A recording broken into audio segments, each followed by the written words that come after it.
There we go. All right, we're welcome to the World Religions class, our last in-person session, and we're going to kind of pick up where we left off on Monday with some things, some beliefs that we talked about, and a couple of other things besides to kind of round out our class. I've got a couple of things I want to read to you. So, among other things, I hope that this class has served not only to give us information about other religions and cults and so on, and some idea of what they believe and the falseness of what they believe, but I hope that this class has also helped to reinforce what we believe as Christians. And I hope it has helped us realize who we are, where we are, how good we have it, if I can say it like that. And I hope that we're all grateful to have been born in America, to have heard the gospel, to have been, at least in most cases, I think, born into Christian families. We've had some opportunities that a lot of people around the world have not had. So let's be thankful for that. And let's be grateful that a long time ago, however long ago in your life, in my life, several years ago, but let's be thankful that the light came to us, and that probably what we all had someone to help us walk in that light. I don't know about you, but it was what I wanted to do, but if it hadn't been for my mother, I don't know if I would have. But she looked down as we were standing at the close of the service. She looked down at me and saw that some look of desire or something on my face, and asked me if I wanted to go and pray, and I said yes. And then she asked if I wanted her to go with me, and I said yes, and she did. So that was my first step, and I have to attribute at least part of that to my mother, and I think probably all of us, maybe not, but I think probably all of us would probably have to say there is somebody in my life who helped me take that first step, or who encouraged me in taking that first step, or who explained to me something about that first step. And it was kind of neat. Just before I came over, just before I came over, because I think it was maybe Saturday, I got an email from Elizabeth Albertson, who is now working at EFM, and she's pretty much now in charge of the Missionary Herald and making sure everything gets put together and it gets printed on time and sent out on time and all that. But she sent me an email to just let me know that, at least partly as a result of the kids page, that there have been some kids recently saved. There were a couple of them especially that she named, who have recently been on the winners list, so they've gotten small books from us as gifts. And when one of them gave her heart to the Lord, I think she's 9, and then soon after that, she helped her 7-year-old sister to pray and be saved. So, I don't know who helped the 9-year-old. I think maybe mom and dad. They're in a Christian family, but even in the case of the 7-year-old, there was a 9-year-old sister helping her to take that step. So thank the Lord for somebody who came into our lives. God, in His grace, in His mercy, brought each one of us into a place where we could hear the truth, where we could walk in the light, where we could actually know God and know Jesus as Savior and have a relationship with Him. And I hope this class has helped to reinforce that. So let's pray and then get started. Heavenly Father, thank you for things that we've studied over these last several weeks. Thank you for information that we've received, for the comparisons and contrasts between our Christian faith and the things that other people believe. And thank you, Lord, for sending us the light and helping us to walk in it. And we pray, Lord, that as we leave this class and go on about other responsibilities, other studies, into other ministries, whatever you have for us, help each one of us, Lord, to walk faithfully with Jesus. Help each one of us to be in tune to the voice of the Holy Spirit. Help each one of us to be determined that whatever things might come our way, whatever new doctrines or whatever new ideas or whatever appealing doctrines might come our way, help us to be always aware of falsehood, to be always aware of the danger of being led astray, and whatever it might be that would be attractive to us, help us to not, to, as Paul says, not be carried away by every wind of doctrine, but to hold fast, hold steady with the things that we've been taught and the things that we know are true from thy word. Help us now in this class session as we meet this one more time in our in-person class. Might this be also a time in which we learn a little more about false doctrines and once more have opportunity to express our gratefulness to our Heavenly Father for what you've done for us. In Jesus' name we pray, amen. All right, so we talked about several things last time, and I had that PowerPoint about the Jesus of the cults, and there were some cults that were named there that we have not studied. They're not even in our textbook, but they're in this other book, thankfully.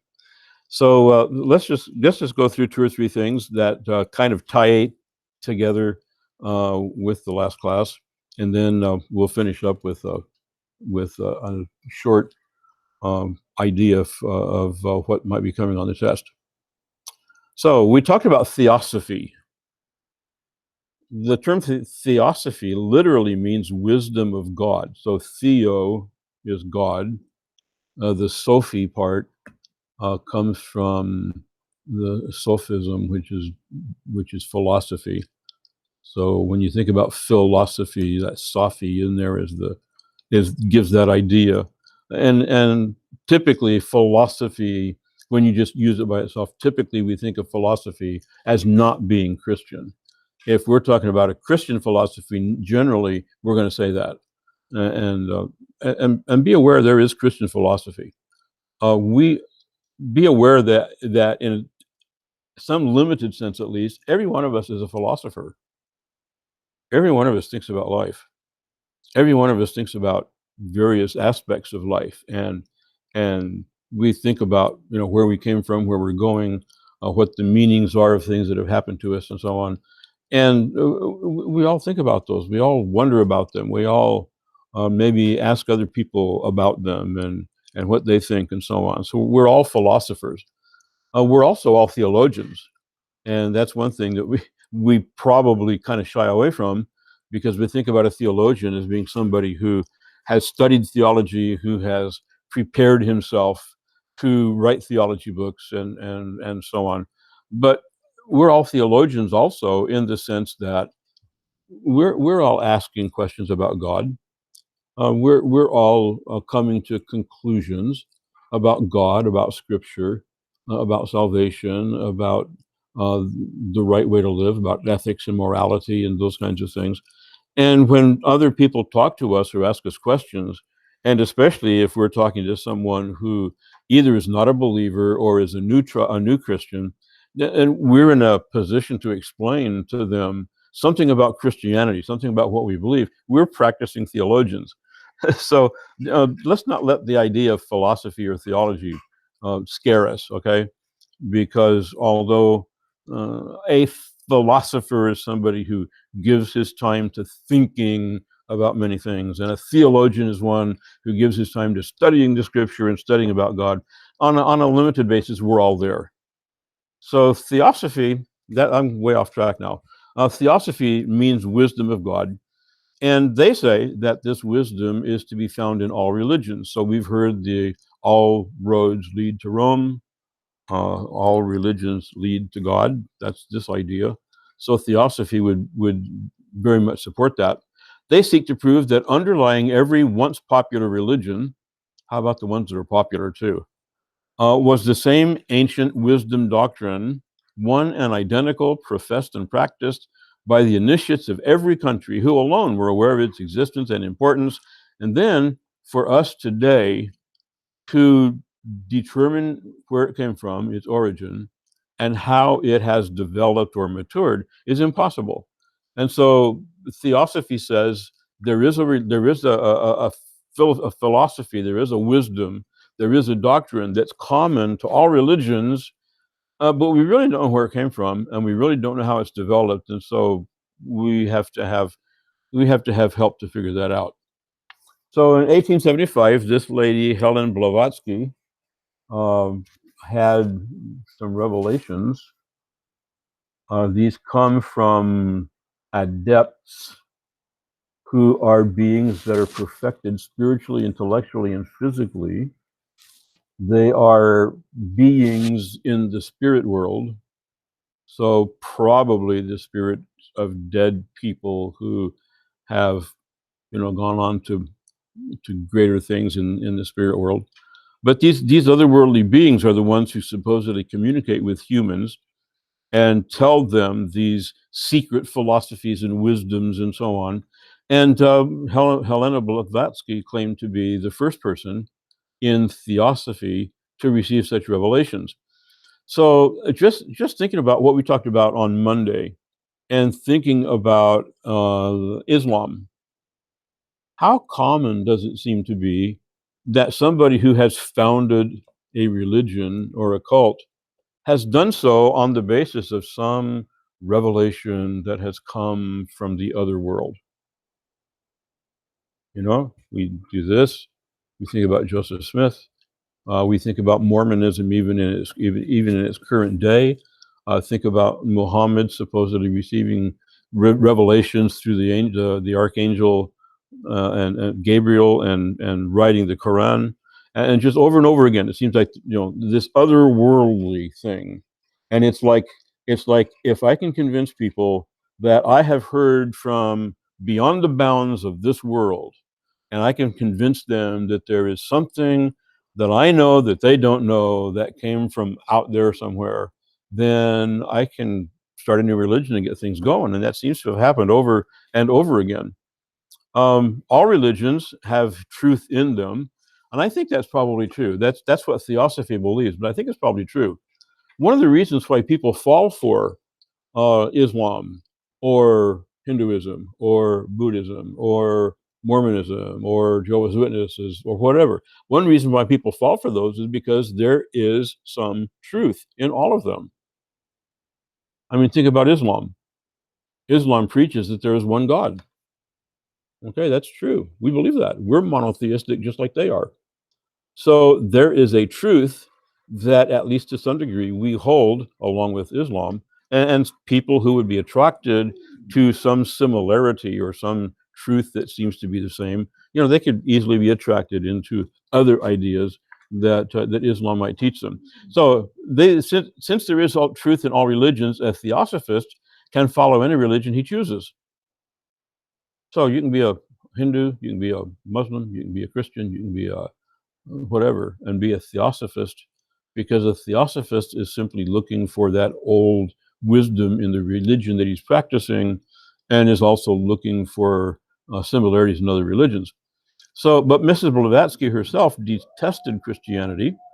She called it intolerant and dogmatic. She described it as a religion of arrogance, a stepping stone for ambition, a convenient screen for hypocrisy. So even though she would say, yeah, you can be a theosophist and also be a Christian, she really wouldn't want that to happen because she detested Christianity so much. So what does theosophy believe? Well, they reject the idea of a personal God. They believe in a universal divine principle.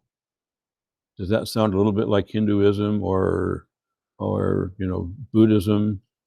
A universal divine principle, the root of all, from which all proceeds. So this principle is the source of everything, and within which all shall be absorbed at the end of the great cycle of being. So here is this principle that has billowed out into the universe, and everything and everyone that exists because of that principle, and comes out of that principle. And somewhere down the line, everything's going to come to a close, and everything is going to be absorbed back into that principle again.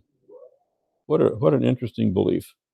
And again, echoes of Hinduism, echoes of Buddhism, because of the idea of being absorbed into the great oneness of the universe. So it's interesting to me, all of these little things that we're going to be looking at today, so many of them have ties to these other religions. They've borrowed from them. They've taken ideas from them and incorporated them into their own religious beliefs. So more and more, as we see these false ideas coming around, more and more we also see that they are playing off of other religions and other beliefs that have been around for a long, long time. You know, in the book of Ecclesiastes, we're told that there's nothing new under the sun.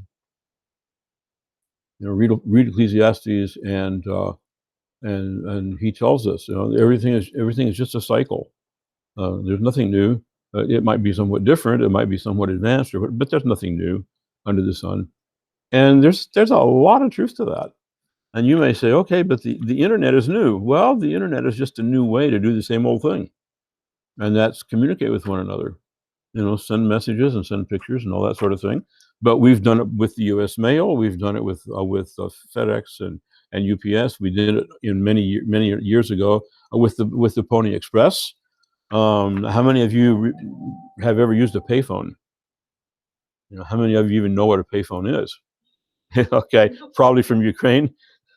I mean, yeah, we don't see payphones anymore, right? I guess we do on campus here. Are there still some in the dorms or not? There used to be on the end of the men's dorm down here. Okay, so there is that. Okay, but you know, these things that we call new, and we say, oh wow, all new stuff. Well, there's really nothing new under the sun. We're just using a different apparatus to do the same old thing we did before.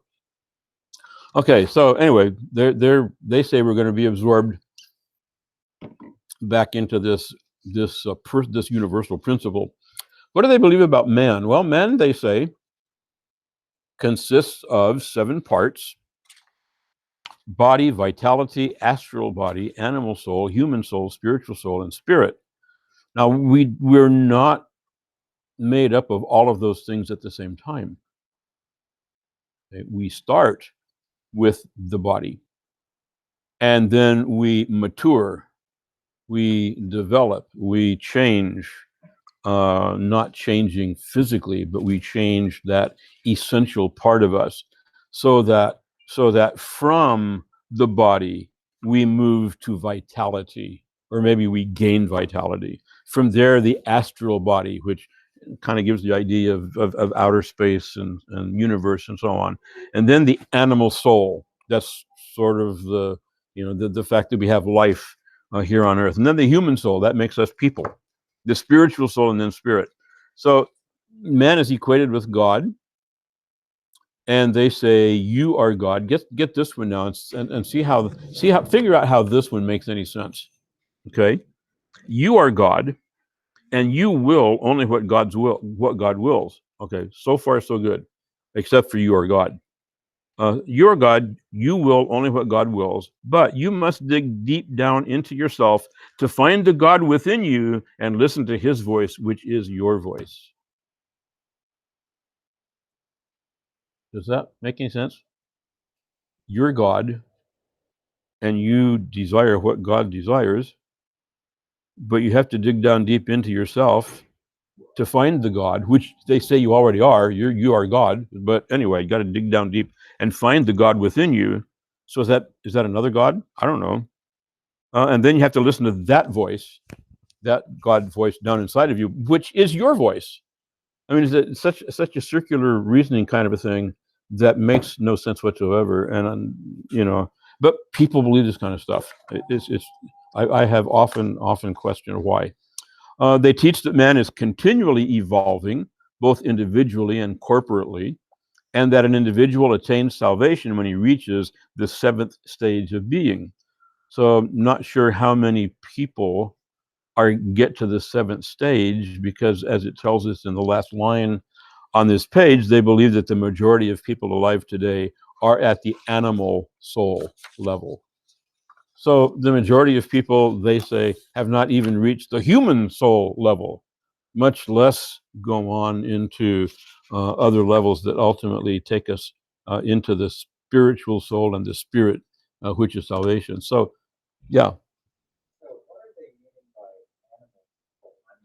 I haven't seen a definition for that, but usually when people make a distinction like that, the animal soul is simply the principle of life within us, the fact that we are alive, we have feelings, and that sort of thing, and animals do too.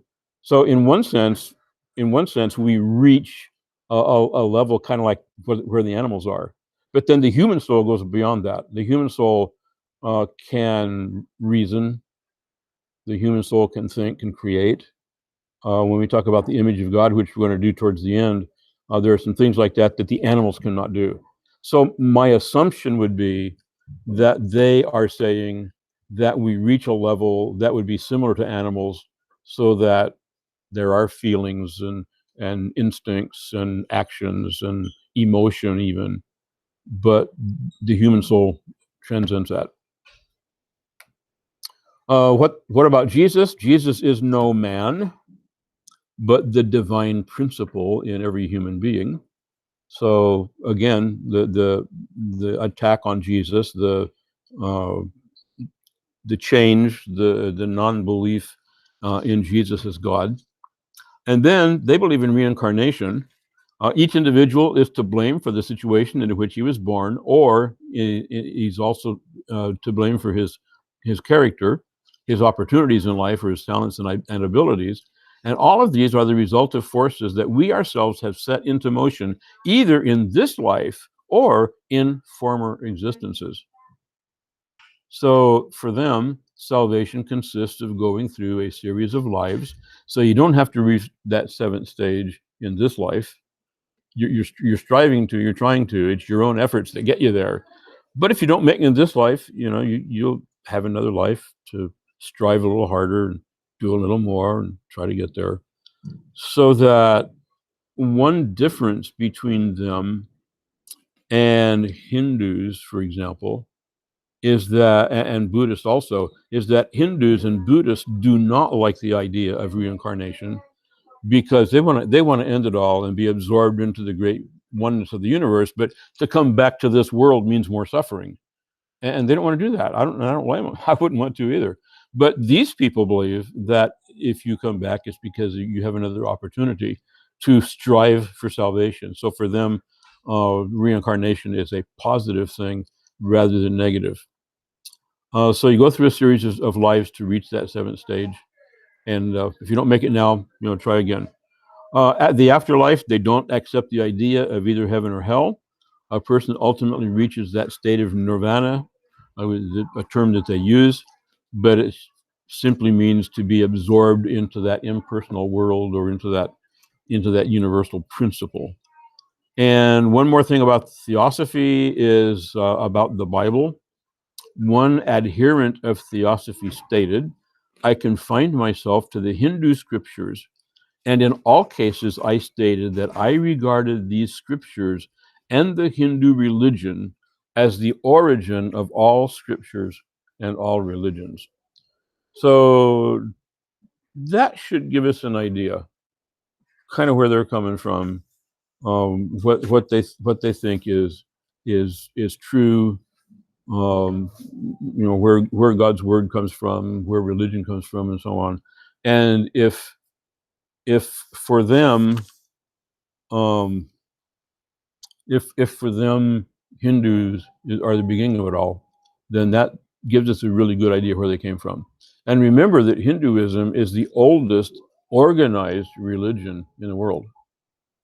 So in some sense, for them to go back to Hinduism and say that's where it all started, they do have a certain right to do that, or a certain leg to stand on, a certain reason for it. The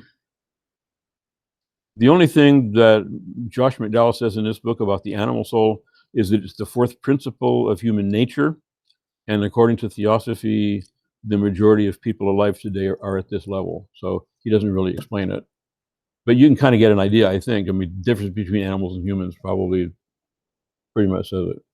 Okay. So anything else about Theosophy? Do you have a question about, or it's in one sense, it's not really a religion. It's more of a philosophy about religion, but definitely false. Okay, Christian Science, because we looked at Christian Science last Monday also. It was founded in 1879. The original was called the First Church of Christ Scientist. I don't know if she means that Christ was the scientist or the church was the scientist, but anyway, begun by Mary Baker Eddy. Mary Baker Eddy actually has a string of last names, and Eddy is not her final last name. She has I think 6 or 7 last names. So she was divorced a lot of times, or else she had a lot of husbands died, and she didn't really believe in death. So I'm not sure how that happened, but anyway.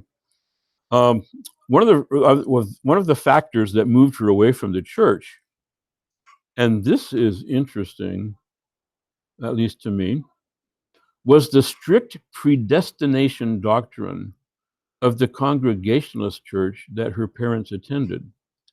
And what Mary Baker Eddy said was, this doctrine of unconditional election or predestination greatly troubled me, for I was unwilling to be saved if my brothers and sisters were to be numbered among those who were to be doomed to perpetual banishment from God. Now, think about that. Think about that statement.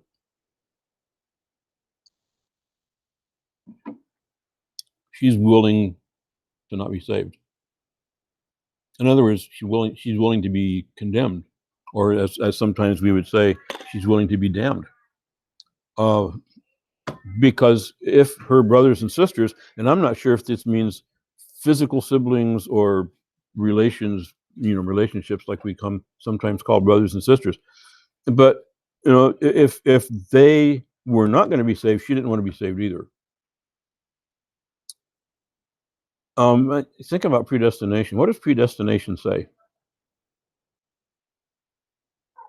If you really take the really strict doctrine of predestination, what does it teach?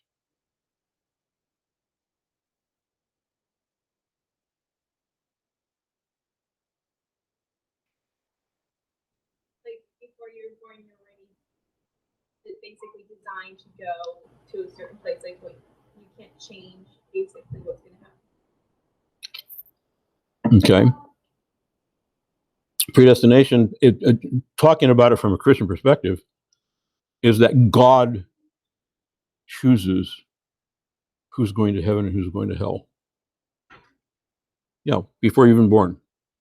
So you're born into this world, and God already has decreed, and that's the term that the Calvinists use, the decrees of God.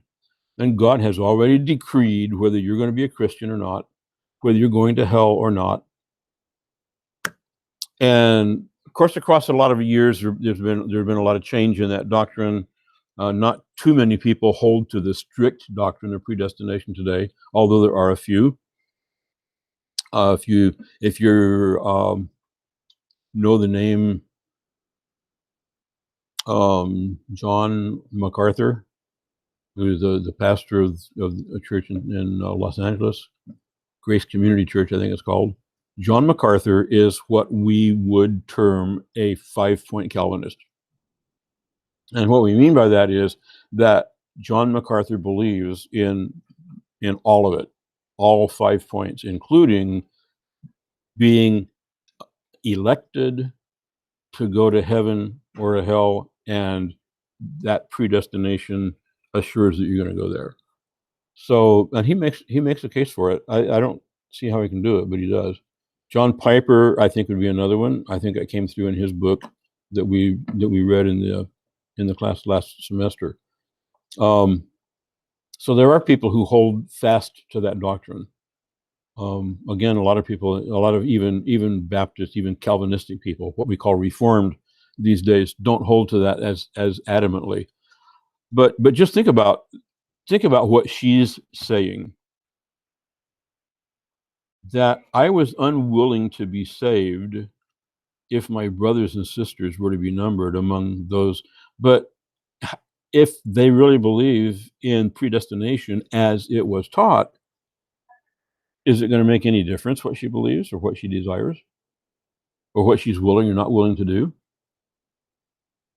I mean, here's a woman who said, I don't want to be saved, and my brothers and sisters aren't going to be. But if predestination is going to take her to heaven, no matter what she does, she's going to be saved, even if she's unwilling to be saved. I mean, that's really what a lot of it comes down to. So anyway, that was the thing that sprung her out of her Christian ideas, I guess you would say, and into something else. So 1866. She had a serious fall. Because of that fall, she came near death. And it was during that time that she learned the principles or discovered the principles of Christian Science. And she wrote a book called Science and Health, published in 1875. So 9 years it took her to develop those thoughts and write them into a book. And then in 1883, so you got another, 8 years after that, she writes Key to the Scriptures. Later, they're combined those into the same book. So now it's called Science and Health with Key to the Scriptures. But she claimed that this is from God. And she says that she was only a scribe echoing the harmonies of heaven in divine metaphysics. So she's claiming that these things are a revelation from God. So again, how often do we hear something of that nature from people who are starting these new religions, these false doctrines? It's I had this vision, and how can you argue with a vision? I had this revelation, and I even wrote it down. So here you can see what God told me. And it's so interesting that if you look at all these revelations and all these visions, look at how contradictory they are among themselves. I mean, if you want to try to figure out whether all these religions are true or not, you would think that if they all had a revelation from God, those revelations would coincide. They would all say the same thing, right? They would be compatible. And so many times they're not, which has to indicate to anybody who's thinking that these are false revelations. These are false presentations of what are supposed to be revelation. So she claimed that that God gave her this. And of course, her revelations go beyond the Bible. And she actually refers to a statement by the Apostle Paul in Galatians 1:12. And I didn't write it out here, but Galatians 1:12 is one of those where he talks about receiving a revelation from God. And so she uses that verse to validate her claim of divine revelation. So she said, I discovered the Christ science or divine laws of life, truth, and love, and named my discovery Christian Science, and called it the final revelation of this absolute divine principle of scientific mental healing. Again, how many times have we heard from one or another of these people, this is the final revelation. This is the one that brings it all into fruition, into full understanding. So you've got that from Muhammad with his Quran. You've got that with Mary Baker Eddy with this book. You've got it with Joseph Smith and the Book of Mormon. And I'm sure there are others as well that if we went and looked at them, that they would say, yeah, the Bible isn't really complete. It's really not full. There's some things that didn't get included, or some things that ended, and so we've finished it out. We've got the final revelation that brings all this understanding. And the thing that they claim is that there was an element of healing that disappeared from Christianity after the time of Christ. So she's restoring the biblical principle and doctrine of divine healing. Interesting stuff. So about the Bible, she professed that the Bible was her only source of authority, and that's where she got her teachings. But she wrote, the material record of the Bible is no more important to our well-being than the history of Europe and America. So if she's saying that the Bible is her authority, and that's where she got at least the bulk of her teachings, and then she's saying it's no more important than a history book. I mean, go buy a book on the history of Western civilization and study that, you know? I mean, that would do you about as much good, according to what she says here. She claimed that a mortal and material sense had worked its way into the scriptures, darkening the scriptures. So she had to write her books. And she said of them, it is the voice of truth to this age, the revealed truth uncontaminated by human hypothesis. And again, look at the parallels between what she's saying and what others have said. Concerning God, Mrs. Eddy could define God as the great I am, the all-knowing, all-seeing, all-acting, all-wise, all-loving, eternal principle. Mind, soul, spirit, life, truth, love, all substance, intelligence. I mean, she piles up a whole bunch of words to try to describe God, and yet she really doesn't say anything. And again, this concept of God as the eternal principle comes in, and we've seen that before. Concerning Jesus, Christ is the ideal truth that comes to heal sickness and sin through Christian Science and attributes all power to God. Jesus is the name of the man who, more than all other men, has presented Christ, the true idea of God. In other words, he is the only man who fully represents what Jesus Christ is or was. And that's who he is. He's a man who fully represents the Christ more than any other man has ever done. Jesus is the human man and Christ is the divine idea. So she's separating the two concepts. In saying this, trying to claim there's a distinction between Jesus and Christ, and they're two separate beings. And Christian scientists will say the Christian believes that Christ is God. Jesus Christ is not God. So again, the attack on Jesus, the deity in this case of Christ. And over again, we see how Christ is misrepresented. He is mishandled. He is mischaracterized by all of these false movements. What they believe about salvation, and this is an interesting little contradictory kind of a thing too. Since Christian Science believes that sin is only an illusion, they see no need for salvation in the biblical sense. Salvation is described as life, truth, and love understood and demonstrated as supreme over all sin. Wait a minute. If sin is an illusion, but salvation is life, truth, and love that are demonstrated as being supreme over all, including sin, sickness, and death,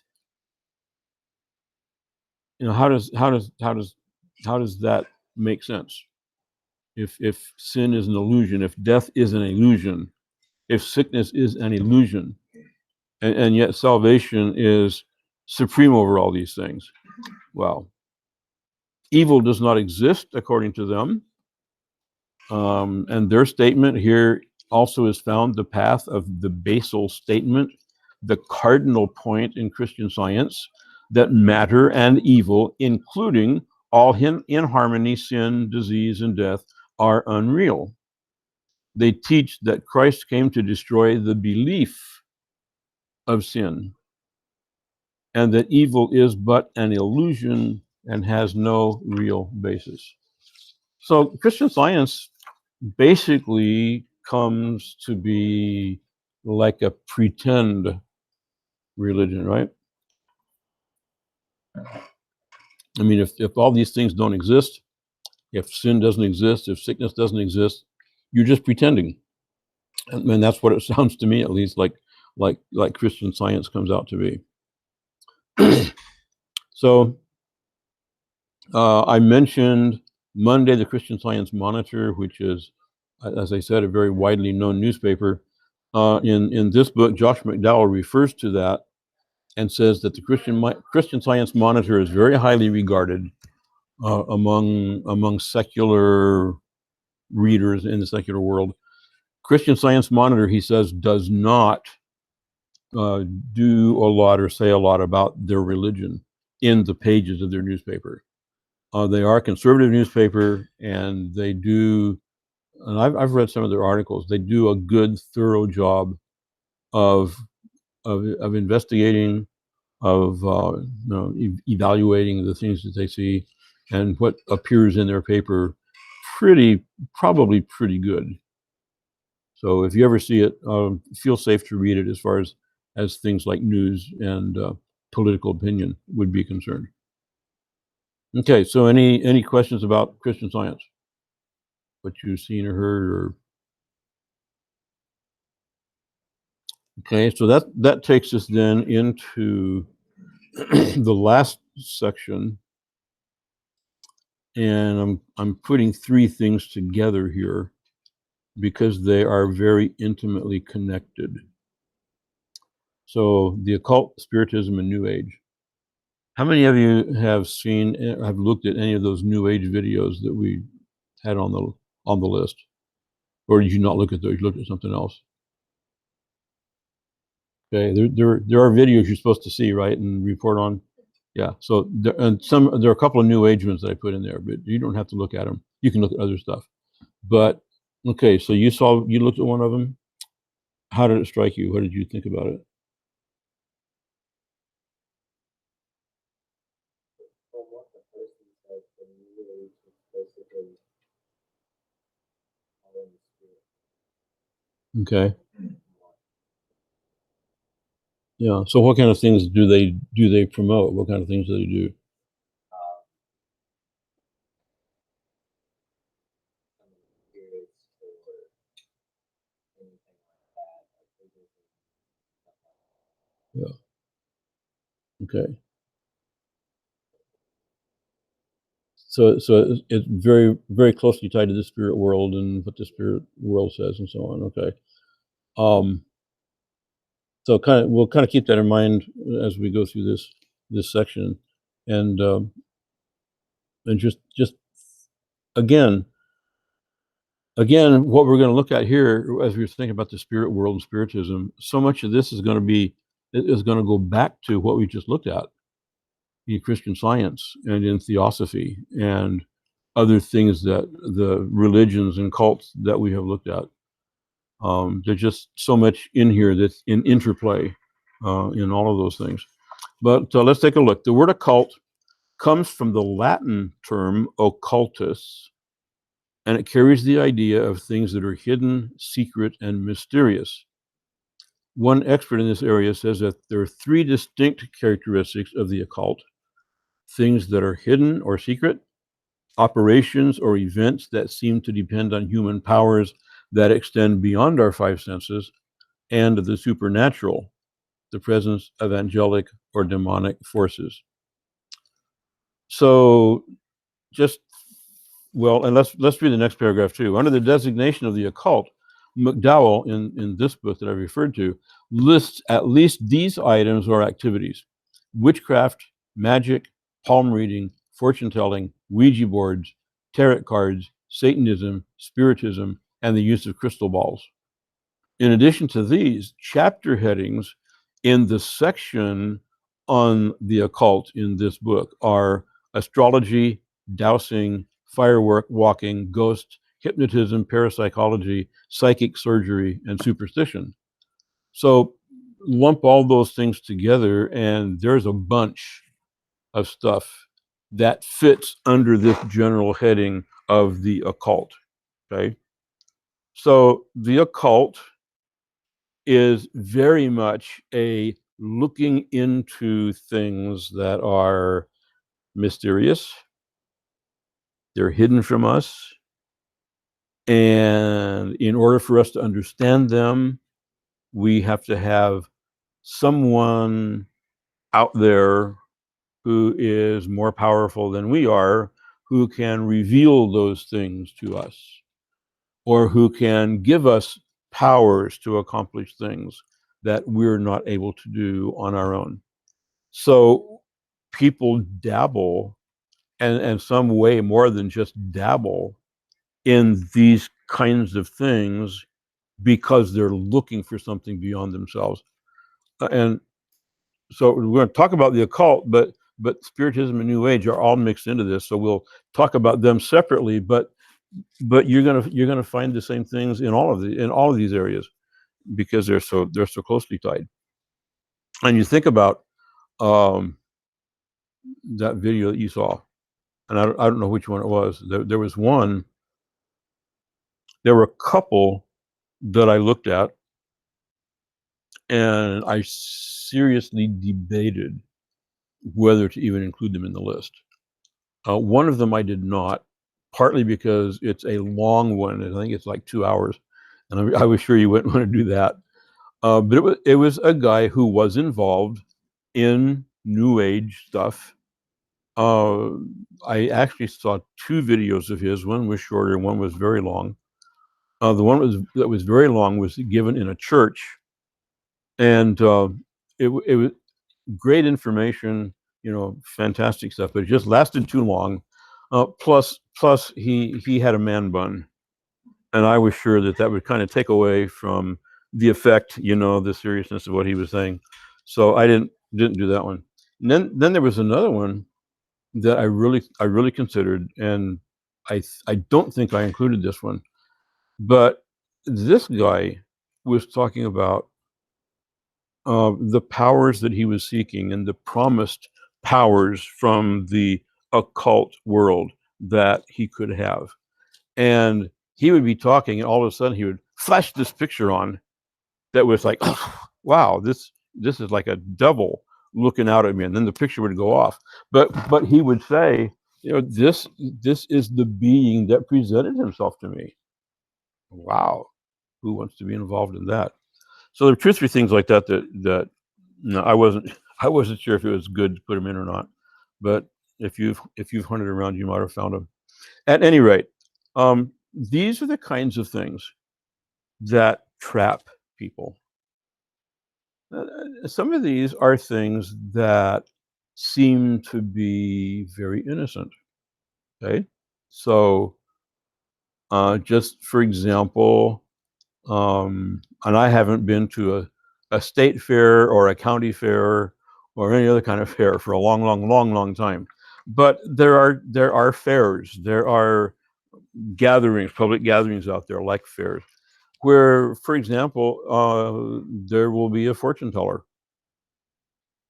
So you can go in and pay this person $5 to read your palm.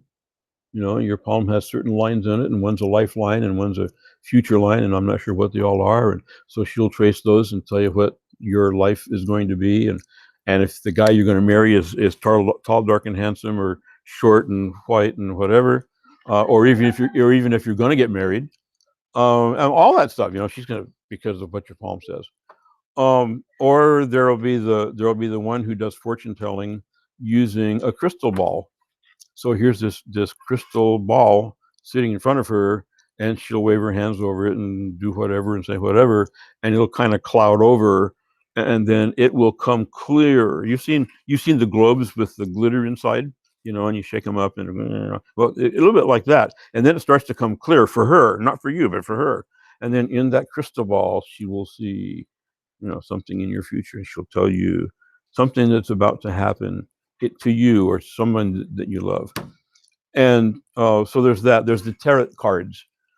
Tarot cards are a deck of cards, but they're not like the cards that we have seen, with the spades and the diamonds and all that stuff. They have special uh, they have special designations on it, special pictures and signs and so on. And so you go in and ask for your fortune to be told, and they'll mix these things all up, and then they'll have you maybe pick out one or two, or maybe they'll just throw them out in certain order, and then they'll say, okay, this one says that you're going to become wealthy. You're going to really strike it rich. You're going to get a good job or a big raise or whatever, but you're going to do well in life. And this one says that your life is going to be full of tragedy. It might be the death of a loved one. It might be, some major sickness that happens to you, because they never can really tell exactly. But they'll say those kinds of things, and people pay for that.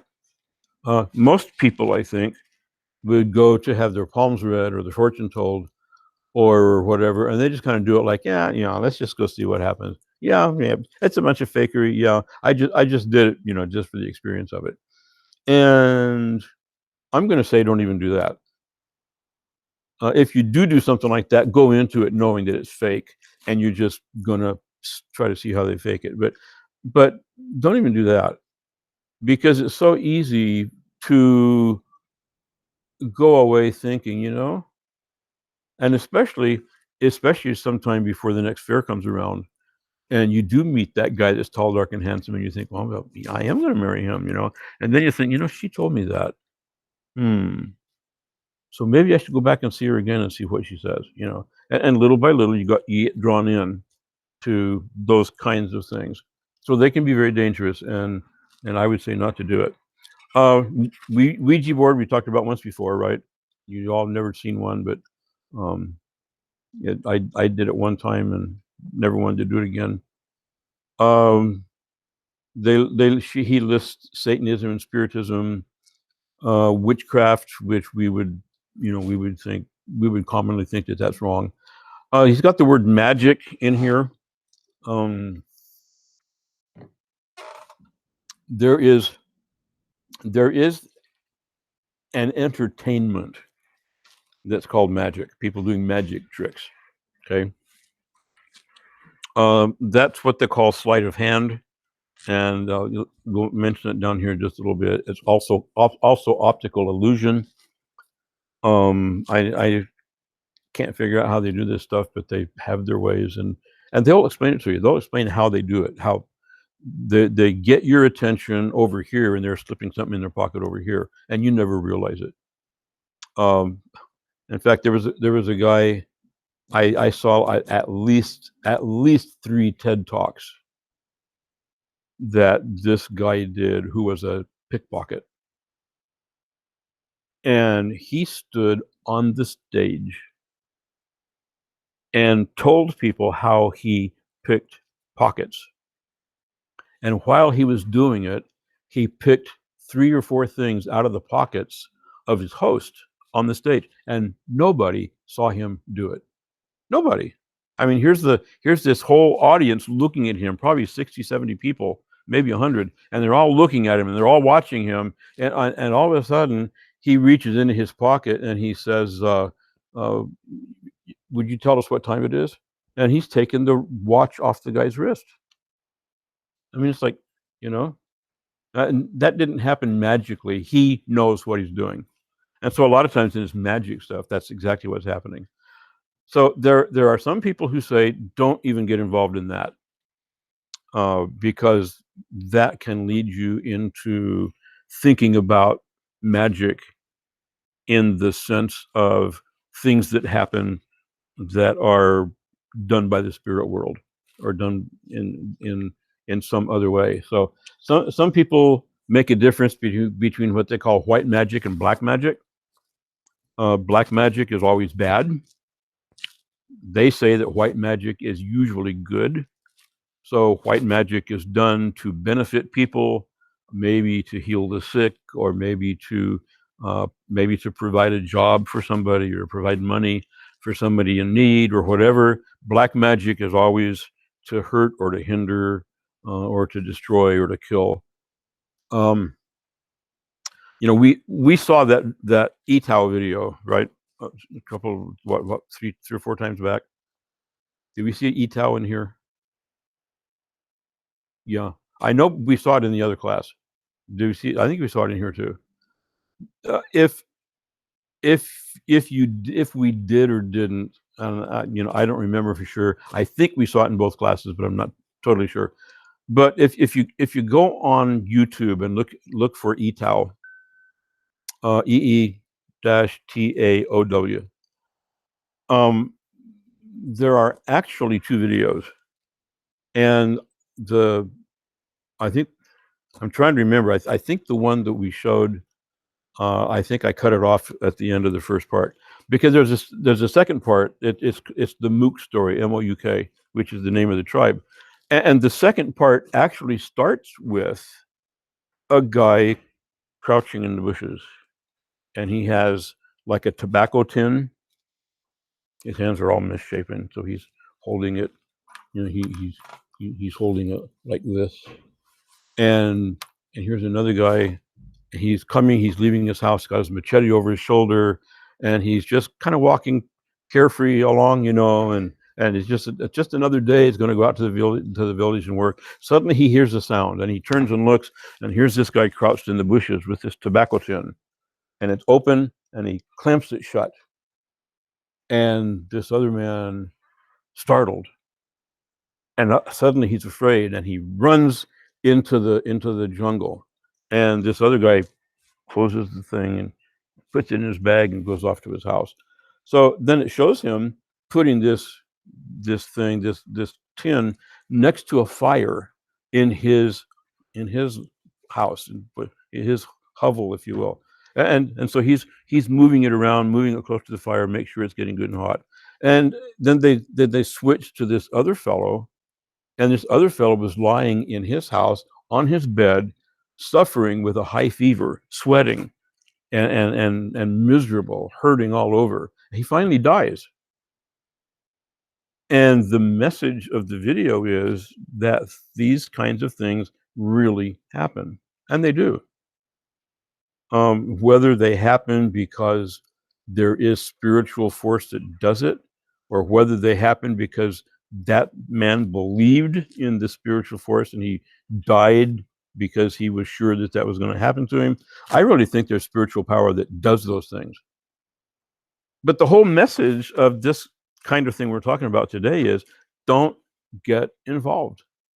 Stay away from it. Stay away from these things that we're talking about, because we don't want to get drawn into the kind of a practice that is ultimately going to destroy our lives. And I've got a couple of things I want to read to you before we finish up. So let's move on. Well, a couple of other things. Dowsing. Dowsing is the practice of taking a forked stick. You hold the two forks of the stick in your hand, and the main branch is standing out in front of you, and you go walking along, and it's supposed to dip if you're in a place where there's a source of water. And supposedly you can find a place where you can drill for a well, and when it dips down, that's where you drill, and that's where water is going to be. That's very occultic. There are people who do it. They don't think about it being occultic. They just think about it being some natural attraction of that particular branch to water. But most people believe that it's an occultic thing that we should stay away from. He lists. I think it's more occultic than anything else. Yeah. I've known some people who did it. Yeah. That's how they do it in Idaho. Is it? You could get your strap Okay. and start driving across the field. Every single well that he did, not one of them. Well. His wife does it too. It's interesting. So we had wires you hold, you go. So most of the time, like you said, it dips down. His wife, when she hits a well, like there's veins that are on the water, goes up. Hmm. Almost all people try. Hmm. So we've done it before. We were trying to find water lines. You can take 2 metal hangers, hold them out, and when you get to your main water line that runs across our property, they'll cross. You do the same thing with That's how we ran our water line. Well, You do the same thing with electrical wires too. Really? yeah. Okay, interesting. So here's testimony from somebody from a Christian perspective who's saying it works, and it may. I don't know. I know Daniel Melton, when he was looking for a place to dig a well there in Honduras, he had a dowser come in, but it took him like 4 tries or something like that to finally find one. So it doesn't always work. It could be different in the first. Yeah. Something that in the spirit world. Yeah. I don't know. He has a chapter on it in here. That's one of the chapter headings. So I'll go have a look at it and shoot something at you about it. Just to know what he says. Fire walking on fire on hot coals, just to prove that you're it's something. I was wondering about hypnotism, like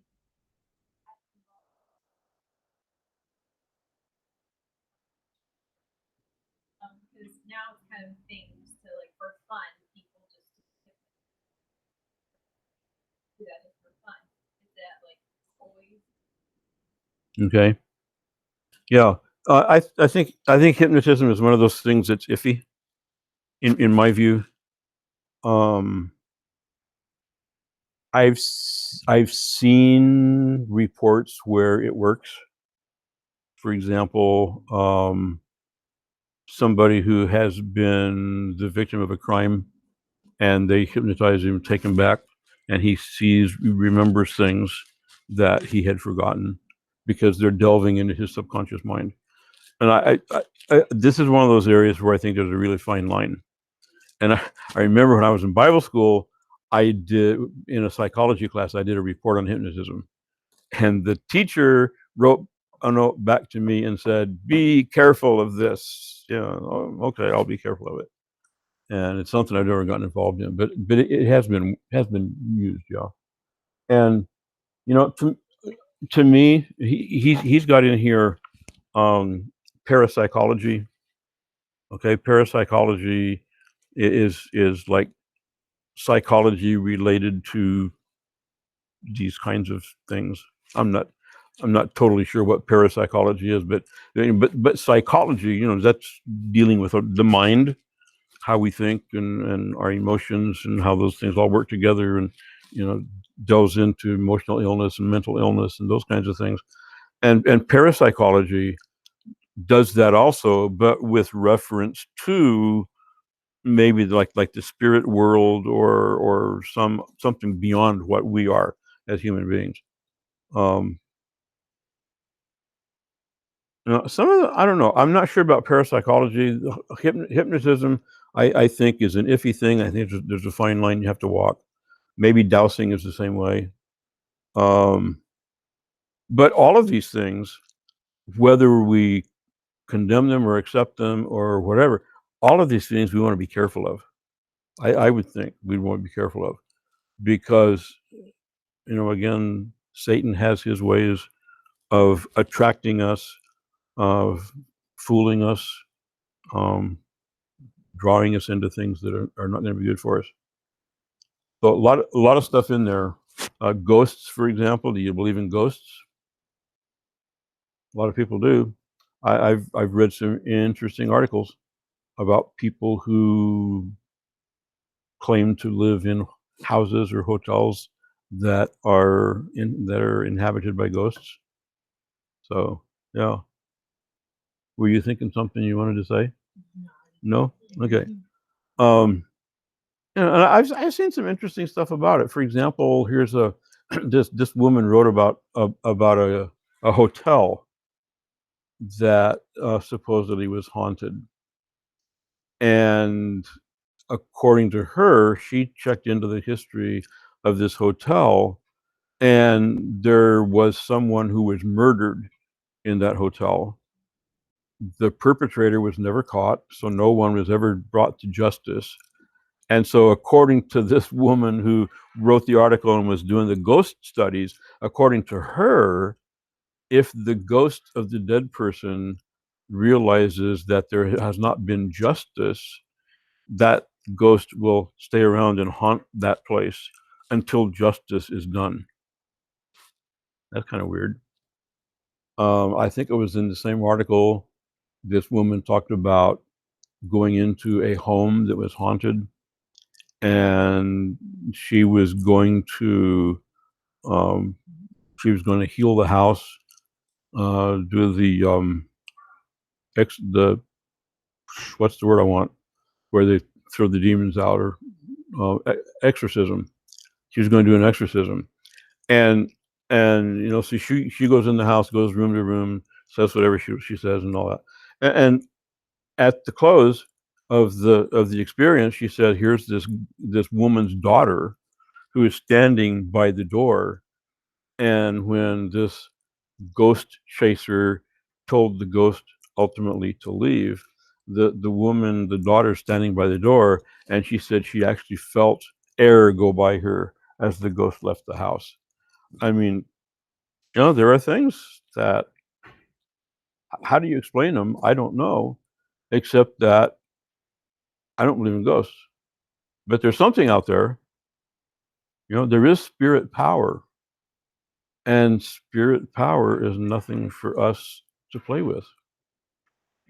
Yeah. Actually, something.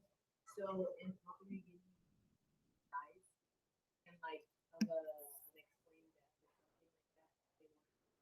they usually like, so they'll bury them, and then they put this like pipe down in there. Back in the days, they used like bamboo, like do it, but now they use kind of like the PVC, the pipes. Okay. Mm-hmm. And they put it down there, and they actually say they can hear them talking to them. Like they've heard like my relatives actually heard like whistles and stuff coming out from them, and they believe that's the spirit like telling them like who killed them and what happened to them. Wow. That's one thing. Interesting. So, have they solved mysteries or arrested people for? Well, if they find out there's someone who caused that, then actually there have been times where they have actually found out that that person did have something to do with that. Really? Wow. Isn't that scary? That is scary. Yeah. I mean, on the one hand, you say, well, if justice was done, that sounds like a good thing. But yeah, but it is scary. Just think about those kinds of things happening. So do you think what people do call ghosts? If they do what? What people call ghosts, or what they say they feel? I would think at least in some cases they are, yeah. The things people, for Jessica and others, and Caitlin and Rachel, do I think that these things people call ghosts are sometimes demons? Yeah, I think they are sometimes. I don't know if they always are. I this parapsychology thing, it deals with ghosts and all that sort of stuff, and poltergeist is the term for what they call a friendly ghost. So a poltergeist inhabits your house, and he may make some noises, and he may make the curtains blow when there's no wind and whatever, but he's not going to do you any damage. He's not going to harm you or in any way. And so poltergeist is friendly ghost. And I don't know, you kids, you kids, you're way too young to remember the comic books that used to come out many years ago about Casper the Friendly Ghost. Maybe you've seen some old, maybe videos or whatever. Casper the Friendly Ghost, and he's this cute little white thing, kind of floating around, big white eyes, and he's friendly and he's loving and he's helpful, and sometimes he disappears. You're supposed to not be able to see him, but to have like a faint outline and very, very, very faint coloring in there, so we can see him, but supposedly the people in the story can't. So Casper the Friendly Ghost, that was Casper the Poltergeist, if you want. So I mean, there's a lot of interest in these kinds of things on one level or another. And I think that whatever our interest level might be, that they are things to be careful of. We don't want to get messed up in them. So going back to our notes, the middle of the page, C.S. Lewis has said there are two equal and opposite errors into which our race can fall about devils. One is to disbelieve in their existence. No, they don't really. No, we don't believe that. No, there aren't any devils, there aren't any demons, etc. The other is to believe and feel an unhealthy interest in them. They themselves, that is the demons, are equally pleased by both errors and hail a materialist. That's the person who says, no, they don't really exist. Only material things exist. They hail a materialist or a magician with the same delight. And again, basically what he's saying is we want to acknowledge the fact that these spirits do exist. They do. The Bible says they do. But we don't want to become involved or unhealthfully interested in them. And McDowell in this book warns that he doesn't wish to awaken a person's curiosity and interest in the occult. Playing around with the world of the occult can lead to serious repercussions, both psychologically and spiritually. If you have looked at any of the New Age videos on, like I mentioned before, you will have heard testimonies of people who were pulled into New Age practices and how they suffered, things that took place in their lives. Just the sorrow and the heartache and all the things that accompany that. So let me say one more paragraph. We do want to understand that supernatural is real. We as Christians believe in the supernatural. We often pray that God will answer our prayers in ways that are beyond what we as humans can do. But the supernatural includes the reality of Satan's existence and of demonic powers. And there have been unexplainable events that have been a result of satanic influence. So I'm not an expert in these things, so I couldn't hear a story or read a story and say, oh, that's satanic, or that's, I couldn't do that. But my tendency would be, okay, that's occultic, however good it seems. So be careful of it, because it does depend on some kind of spiritual power out there that you and I as human beings do not typically have. So I've got 349, that says 346. So let's take a quick break. I'll come back and finish this up and then talk about our final class session and wrap it up for today and for at least in-person classes in this semester. Okay? So everybody who wants to take a break, go do it. If you don't want to take a break, we'll just continue on. Oops, pick up the phone, man. You missed 2 points.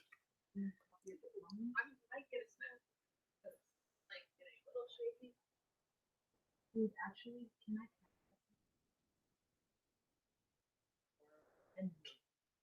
borrow me $1? A quick question too. Can somebody get these notes to Caitlin? Yeah. Or can you? Okay. Because otherwise, I could just have it put in her box. I think You're doing that now again? Yeah, I go the other way. I did not know that, but I'll figure out where she is. Yeah, we can get that to her. Okay. Do we need to give one to Rachel and Jesse? I would put it in their boxes. Yeah. Okay. Yeah, so that's not a problem.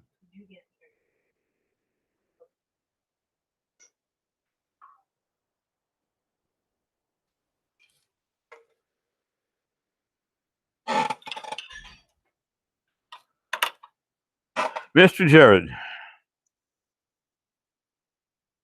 what's up? Oh, Not much. That doesn't sound too exciting.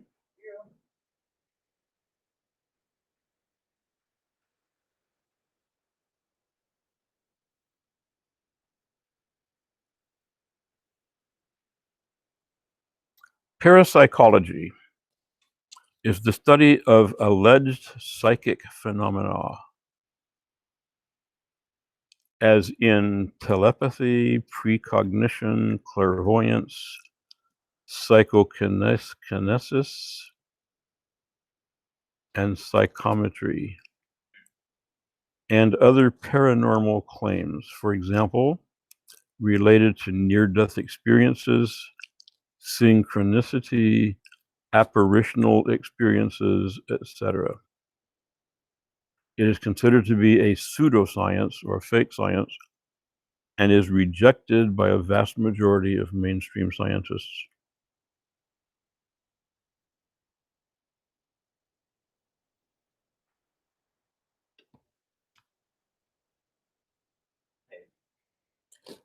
It is, and you know, it's probably something that I would be tempted to look into a lot more, but it's also one of those things that I don't want to mess around with very much.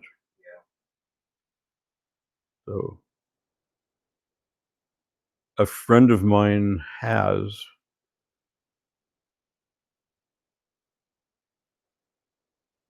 and I have feared that it has colored his perceptions of things and people. You know, so for example, he was in a church and he saw an individual in the church and told the pastor later that that man is demon possessed.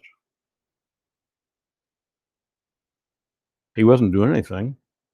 I mean, there wasn't any indication that he was, and I don't think he was.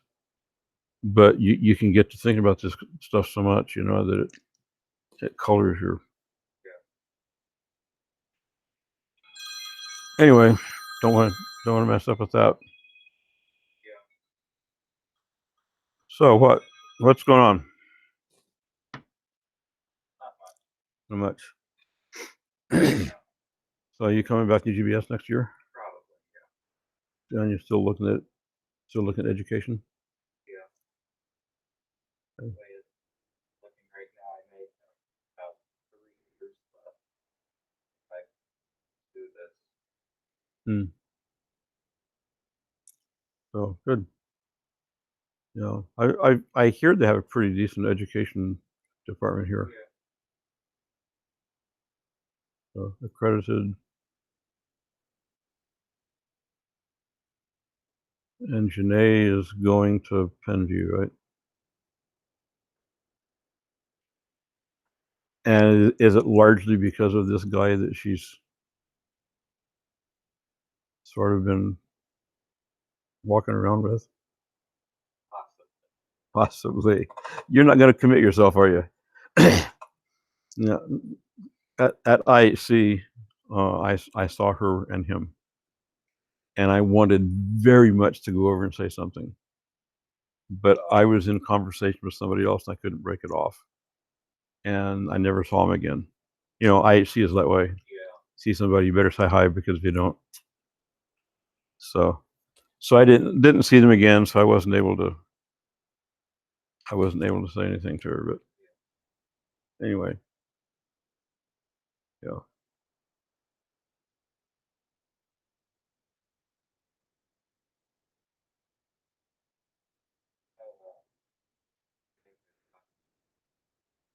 Director Conan Doyle. Hmm. He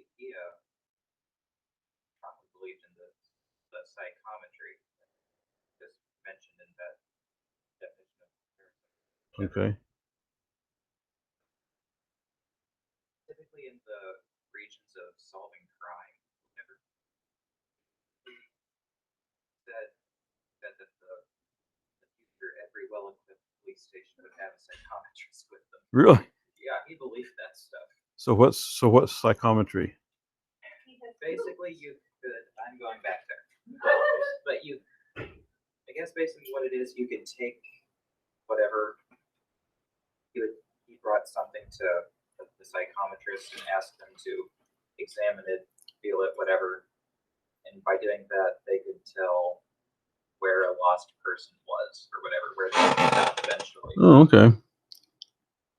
Which, he did it, I think, maybe twice at least. And the first time person was found like within sight of his house, so it wasn't very impressive. Mm-hmm. The second one actually involved the disappearance of Agatha Christie for a while. That one was more famous. Yeah, there are a lot of oh, what's the term? What's the term they use? But there are a lot of people like when there's a missing persons case. Yeah. There are a lot of people who call up and say, I can tell you where they are. I can help you find them. You know, I'm a, you know, whatever the term is that they're using these days. And there are cases where they you know, the police are so baffled and they're looking for help that they'll call people in like that. But it's always interesting to me when I read something like that, because I've seen cases where they've had like 2 or 3 of these people come in, and they all tell a different story. You know, so who knows where they are. And some other ones, oh, you know, you pick up the person's shirt or whatever it is. I see water. Okay, so is it a lake? Is it a river? Is it the ocean? You know, well, I just see water. You know, but I mean, it's so much of it is so vague. You know, and not very many cases has it worked.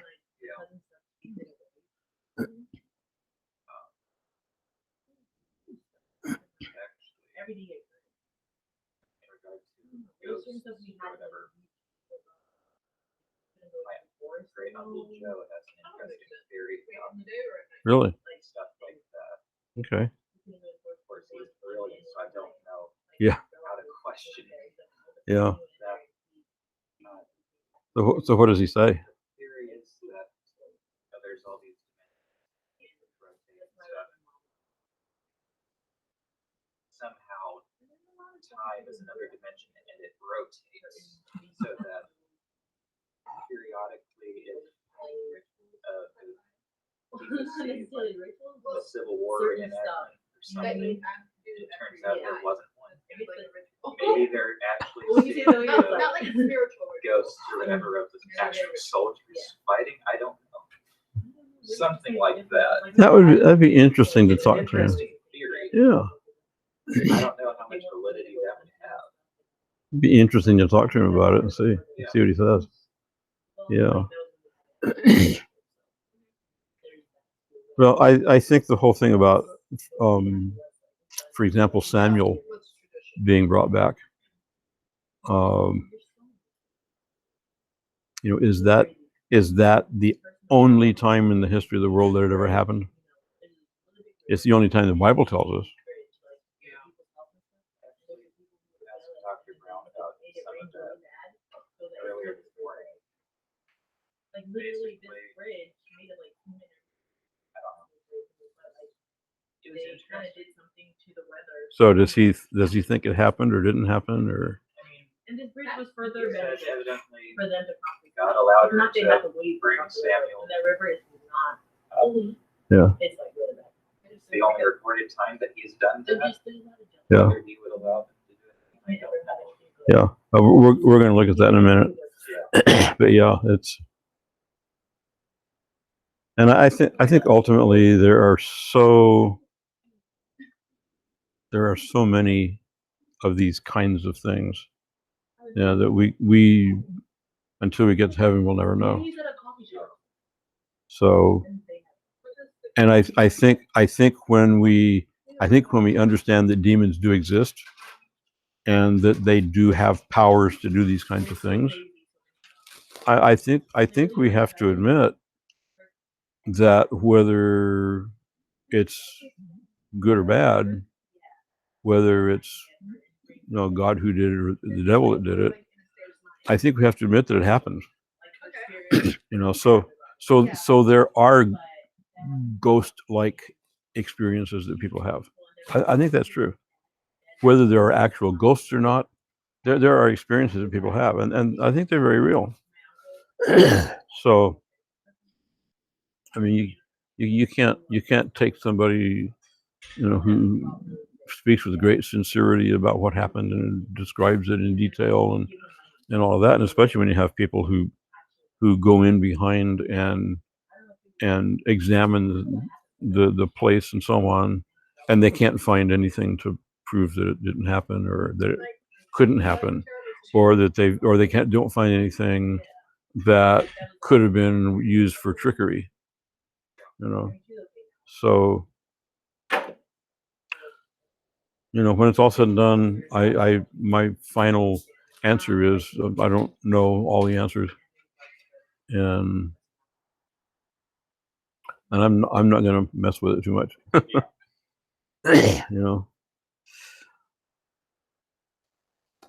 All right, so we've solved all the world's problems while you all were gone, so we'll just finish up at that.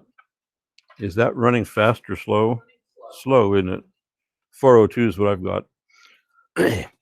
Okay, so Jared and I were talking a little bit about some of this parapsychology stuff, and I went and looked it up, since we were sort of stabbing in the dark about what it is.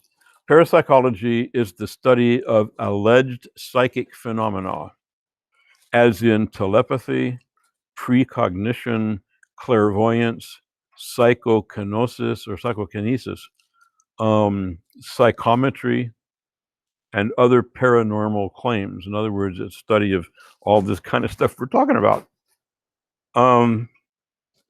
It's related to near-death experiences, synchronicity, whatever that is, apparitional experiences. That's where you see or think you see a ghost or the apparition, the appearance of somebody. It's considered to be pseudoscience or fake science, and is rejected by a vast majority of mainstream scientists.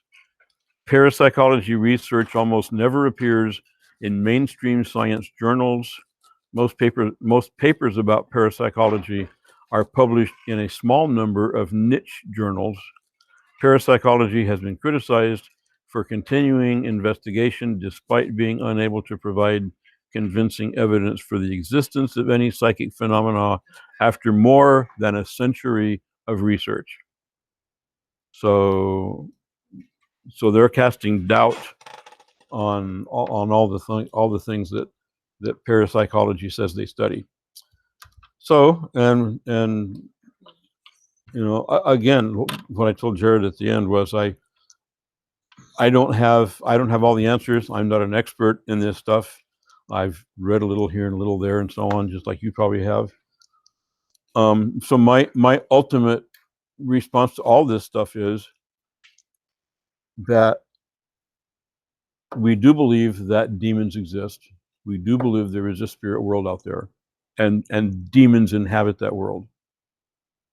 And having said that, there are many things that demons are allowed to do and have the power to do that we don't understand. And so a lot of this stuff that people say they see or hear, or the hauntings or whatever, those things could be very real, because there are spirit forces out there that are doing that kind of stuff. And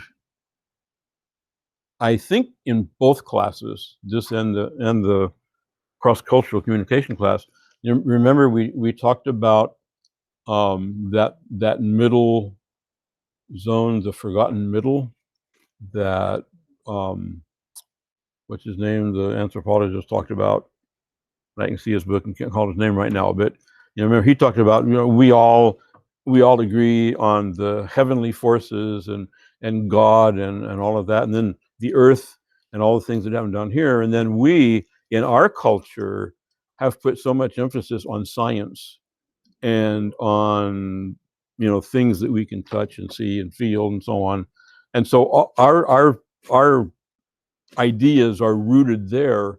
So when we think about things like sickness, for example, we think about bacteria and viruses, and just all that kind of stuff.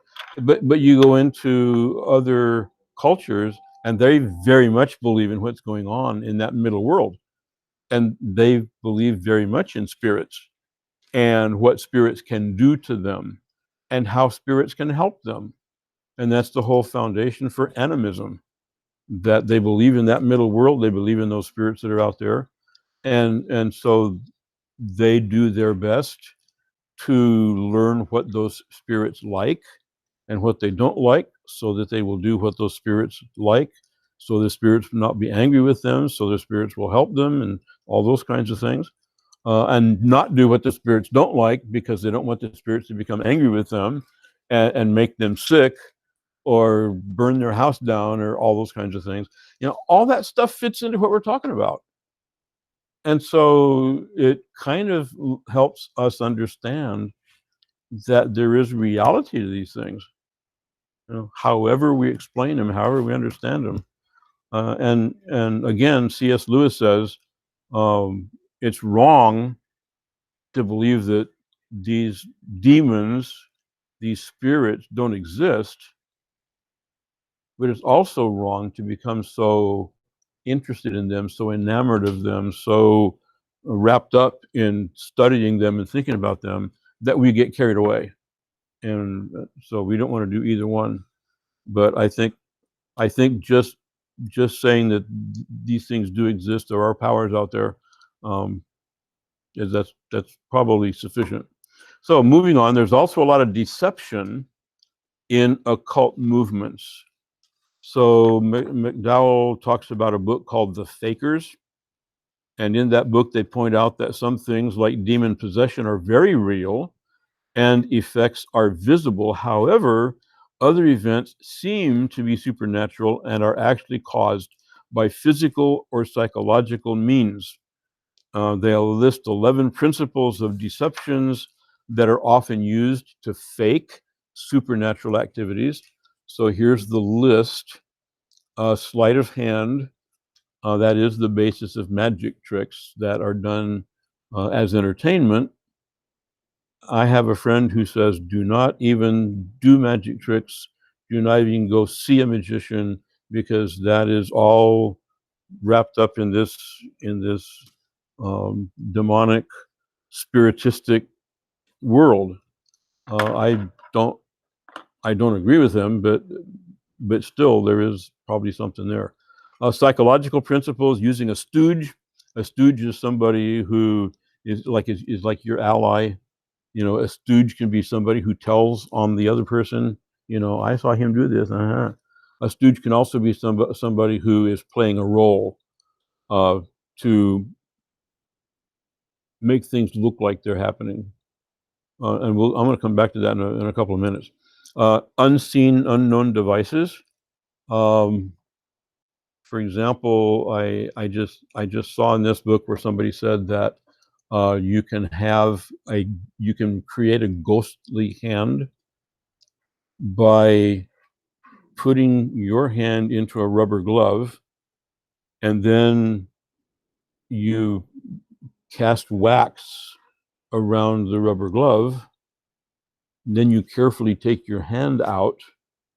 The wax sets up a cast, that sets up the form, and then there's a way to take the rubber glove out, and I guess you put wax into the form then to form a hand, and it feels waxy and cold and like a dead person.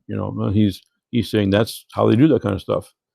Mathematical principles, physics, physical deception, and other stuff that are used to fake these kinds of events. So how do people become involved in occult practices? And this would be probably one of the more important sections on this page in this whole paper. The curious who experiment and play with this stuff, and they get drawn into it. the conformist. His friends are doing it, and he doesn't want to be different, so he's going to, peer pressure is going to pull him into it. People who are dissatisfied with their religious experience. God promised he would do this for me, and God didn't do it, so I'm going to go over there, and because this other person or this other religion says they'll do it. Sad people who have lost loved ones, and they want some knowledge of the dead, some confirmation that they're in heaven or not, and not in hell or whatever. The rebellious who turn from the status quo in both church and society, looking for something different, something bigger, something better, something more exciting. The psychically inclined who think they may have some kind of spiritual power, so they want to develop it. Children of those who already practice the occult because they're conditioned from childhood to believe in it and practice it. And then credulous people, those are people who are easily deceived and who easily believe anything that comes along. So I don't want to be incredulous, but I don't want to be credulous either. Incredulous is the person who doesn't believe anything. Credulous is the person who believes anything that comes. So just quickly moving on, spiritism, or some people call it spiritualism. Josh McDowell uses the term necromancy because it deals with dead people. And he calls spiritism the oldest form of religious counterfeit known to man that goes all the way back to the beginning of time. He cites the definition of spiritism as the science, philosophy, and religion of continuous life. So we're born, we die, but life continues even after we die. And we believe that, don't we? I mean, don't we as Christians believe we have eternal life? We even sinners are going to continue to exist after this life is over. So there's a kernel of truth that helps attract people into this kind of stuff. So they believe in this continuous life. They say they have proven it, demonstrated the fact of communication by means of mediumship with those who live in the spirit world. Spiritualism results in belief in physical reincarnation, but teaches that it's a rebirth into a spiritual body. There's no change in individualism and character, no impairment of memory. So this loved one that you contact by means of this medium remembers everything, talks just like he always did, acts just like he always did, and it makes it very believable. McDowell prefers the use of spiritism rather than spiritualism, since there's nothing spiritual, as in God approved, by these things. So the main idea of spiritism is that the living can contact and communicate with the dead. It's generally done through a medium who acts as an intermediary between the material and spirit world. Mediums usually claim to have spirit guides, read demons. That's a good place to read demons in. They usually claim to have spirit guides who are their primary contacts with the spirit world. And some of the books that I've read, some of the accounts that I've read about these spirit guides, they often have names that would be very appropriate to, let's say, the culture of India, some cultures in Africa, some cultures in other places like that, maybe ancient cultures, maybe like ancient Mayan culture, ancient Incan culture. And so they say that these spirits that have gone on before they have contact with them. That's my guide. And that guide is the one who puts me in contact with those dead people out there, those spirits out there, or whatever. So just a quick look at the Witch of Endor. We mentioned that last Monday. And this is McDowell's view. Although some Bible scholars believe that the bringing up of Samuel from the dead was a trick, most evangelical scholars believe it actually happened. These scholars cite, first of all, the surprise that the medium expressed when she saw Samuel. It was like, oh, why did you do that? Why did you bring Samuel up? I mean, she apparently tried to do the tricky thing and was shocked that it was really Samuel. She clearly did not expect to see him. Second, the Bible clearly indicates that it truly was Samuel, simply reporting on the fact that he appeared and he gave his message to Saul. So the biblical account gives no indication of demonic power or of deceptive practice, and both Saul and the witch of Endor recognized Samuel, said so. So, why would God allow Samuel to appear to Saul and to the medium of Endor? The most obvious conclusion is that God brought him up to accomplish his own purpose in Saul's life, and this was God's final message to Saul, and it was the condemnation of his life. So most people think it really happened. Some people think it was fake, but I think it really happened. I don't think the Bible would tell us an event like that without telling us that it was fake, if it was fake. So I think it really, and the fact that the Bible simply recounts it and doesn't comment on it, just simply says it happened. So scriptural prohibitions against spiritistic practices, especially in the Old Testament, but looking at Leviticus 19:26 and 19:31, and then Deuteronomy 18:9 through 12, there are strong words. I've printed the first two verses in both King James and ESV, just so that we see the strength of those verses. And then just a paragraph or two about New Age religion, because really, New Age religion is nothing more than practicing all this stuff. Maybe with the addition of some Eastern religions like Hinduism and Buddhism, and so they would build some stuff into it, like yoga, meditation, and those kinds of things that are practiced in Eastern religions. So New Age religion holds that man has the potential to solve all problems as he develops into a being with powers and abilities that surpass normal human capabilities. The answers are within us, so we need to learn to increase our own potential for problem solving. And again, if you go back and see any of those videos that are on the list for this class, one of the things that you will find is that these people who became involved became involved because they were led into this with the promise of increasing and developing their psychic powers to be able to know certain things or do certain things, and that's what the whole foundation of their being pulled into it was. So practices like astrology, divination, communication with spirits are common to the New Age movement. Channeling, which takes place when the spirit of a dead person takes control of a living person. We also call that possession, demon possession. They call it channeling, but that's also very common to New Age. So it's always interesting, or at least I think it is, to kind of wonder, how much of this is real, how much of it is fake. As it turns out, a lot of it is fake. And there are just a couple of examples that I want to read to you here out of this book. One comes from a man who used to be a medium, and he talked about how he was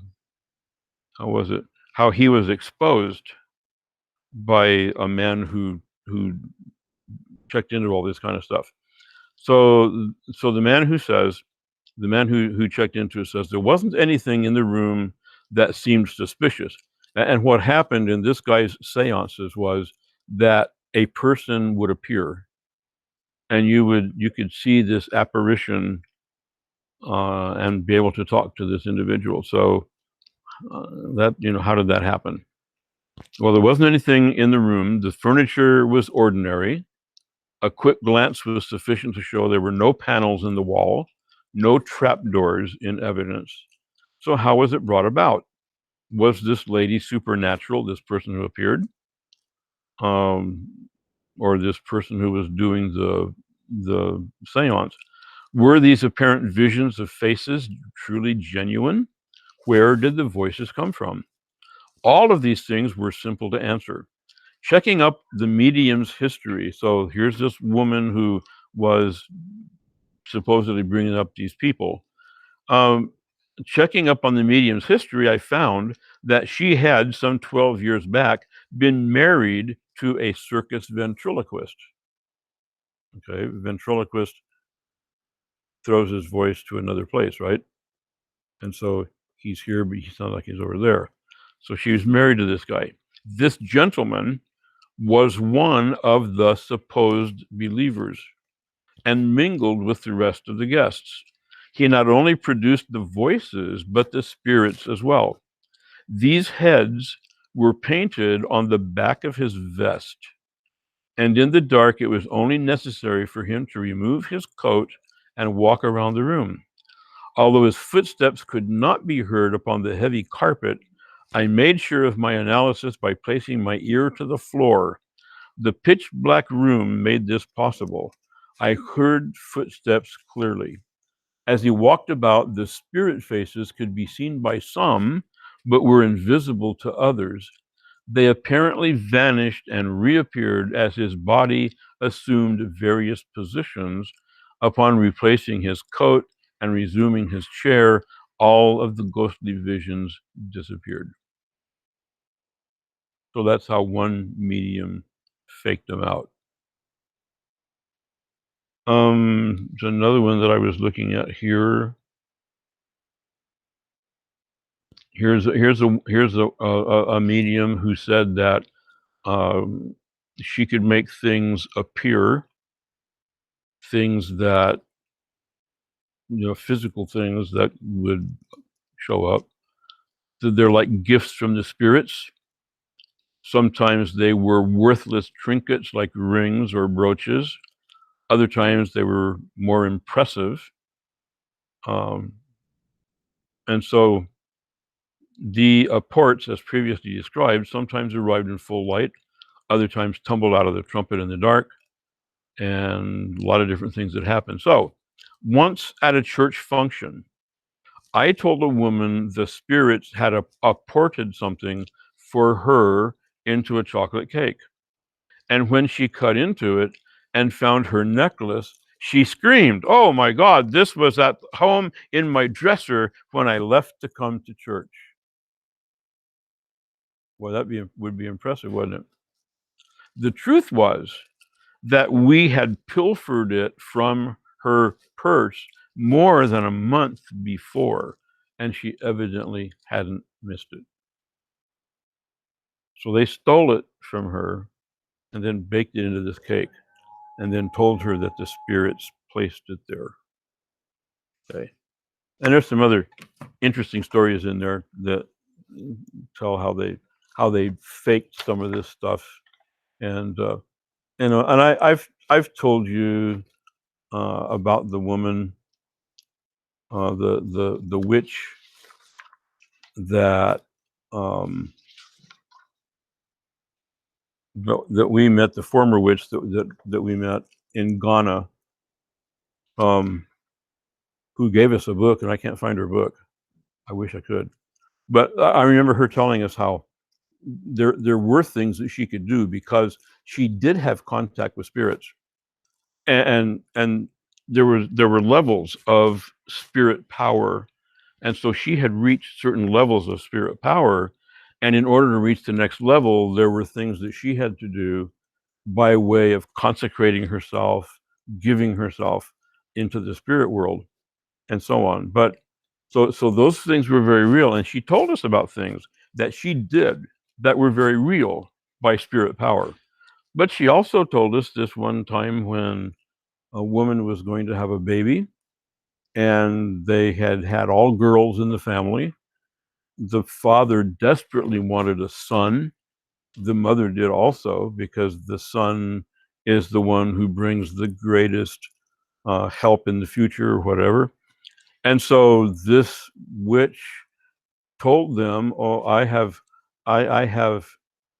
done my thing." She did her incantations or whatever, and I told them, "It's a boy. You are going to have a boy, and they rejoiced. They were happy.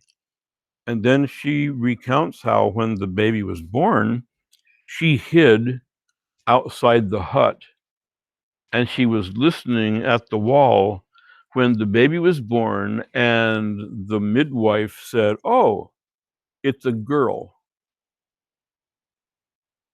And so this witch immediately began to pretend like she was in a trance. And she walked through the village saying, "I knew that if this boy was born into this family, that he would bring great harm to them.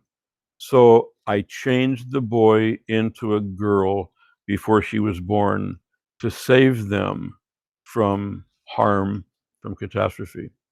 And of course, at that point, everybody said, "Oh, what a wonderful woman she is. You know, she knew about this and she protected them from whatever destruction was going to come to them." And she told us that's how she did it. Big fake. Um, so so a lot of it is fake. Some of it's real. And just the very fact that it's real, I think, should tell us that we do want to be careful about getting involved with it and the kinds of things that we might do. Okay, 6 of you, yeah. I had a question. It said there like luck, something about like supernatural luck, and probability. Like some people tend to be like more lucky, and some people tend to like be more like accident prone, or they say that they're like, oh, I'm very lucky. Yeah. Do you think that's involving like spirits? You know, that's an interesting question. I don't know, because I've seen the same thing. I mean, I've seen people who do seem to be accident prone. Everything goes wrong. You know, if they can be doing be doing the very best that they know how, but it turns south on them, and it gets messed up. People who trip and fall, and and it doesn't seem like they ought to trip. I mean, there's nothing there. They just trip and fall. Or the people that have they have more car wrecks than anybody else. I mean, just a whole bunch of stuff, right? And I don't know if that would be a demonic thing. Could be. Um, I I tend to think personally, since I belong in the Western Hemisphere in this scientific mindset, and don't pay a lot of attention to that forgotten middle. Um, I tend to think that there are a lot of people who are not very careful about how they arrange their lives and about the habits that they form and those kinds of things. And because of that carelessness or negligence, that they fall into things that things happen to them that don't happen to others, maybe because they just haven't been careful enough to you know but I really can't say that that's so, because I do know people who have done the very best that they knew how, and things went wrong. So that's a great question. That'd be a good question when we get to heaven to ask God. And if you're thinking of somebody who's accident prone, please don't go on and condemn them for being negligent about life, okay? Yeah. Anything else? Any other questions or observations? Life can be interesting. And yeah. Okay, so there are 6 of you sitting out there. So 1, 2, 3, 4, 5, 6. So you want to come and do that for us? Okay. The last thing I want to do, I kind of want to make sure that we fulfill a couple of the aims of this class. So I looked at the syllabus, and one of the aims of the class is that you should be able to tell, I think, 3 differences between Jesus and Muhammad, and I think you can probably do that. I mean, we talked about Muhammad enough, the Quran and all that kind of stuff. I think you could do that. And there were some other ones that I think there's another one that says something about knowing good ways to evangelize people from other faiths. Go back and look at what Dr. Gibson says in his book, in our textbook, and see 2 or 3 of those things. But one of the things that he says, and he says it frequently, is that one of the best things we can do is simply give them the gospel. We don't want to argue with them. We don't want to try to prove that we know more than they do. We don't want to try to prove to them that their religion is false. All those kinds of things may have their place in certain settings, but by and large, what we want to do is treat them as human beings that God cares for, treat them as human beings that we care for. We care about them, and show them that we care about them, and then give them the gospel. I think those are probably the 3 best things that any of us can do in any situation. So, I was thinking about this lady that talked to us at the mosque. How would we approach her? What would we say to her to try to convert her to Christ and out of Islam? Would we sit there in a session like that and argue with her and say, "Oh, no, you're telling us this, but this book over here said," no, that wouldn't work, would it? Would we go to her and say, "Oh, that was really really too bad that your husband came out of Methodism to become a Muslim. You and he ought to really get together and study and go back into Methodism." And that wouldn't work either. I mean, she told us enough stories about his conversion and how her family welcomed him and all this stuff. That's not going to work. So what's the thing that's going to work? I don't know totally, but let's just, for the sake of thinking about this, so that if it shows up on the test, you'll have something to say, something good to say. So many of these things that we've talked about, and for the 3 of you in the cross-cultural communication class, one of the things that we've talked about over and over and over again in that class is relationships. Relationships. We need to have some kind of positive relationship with these people that we seek to bring to Jesus. If we don't have that, we don't have a good foundation, because arguing with them, trying to convince them of a fact, is not the thing that's going to convince them.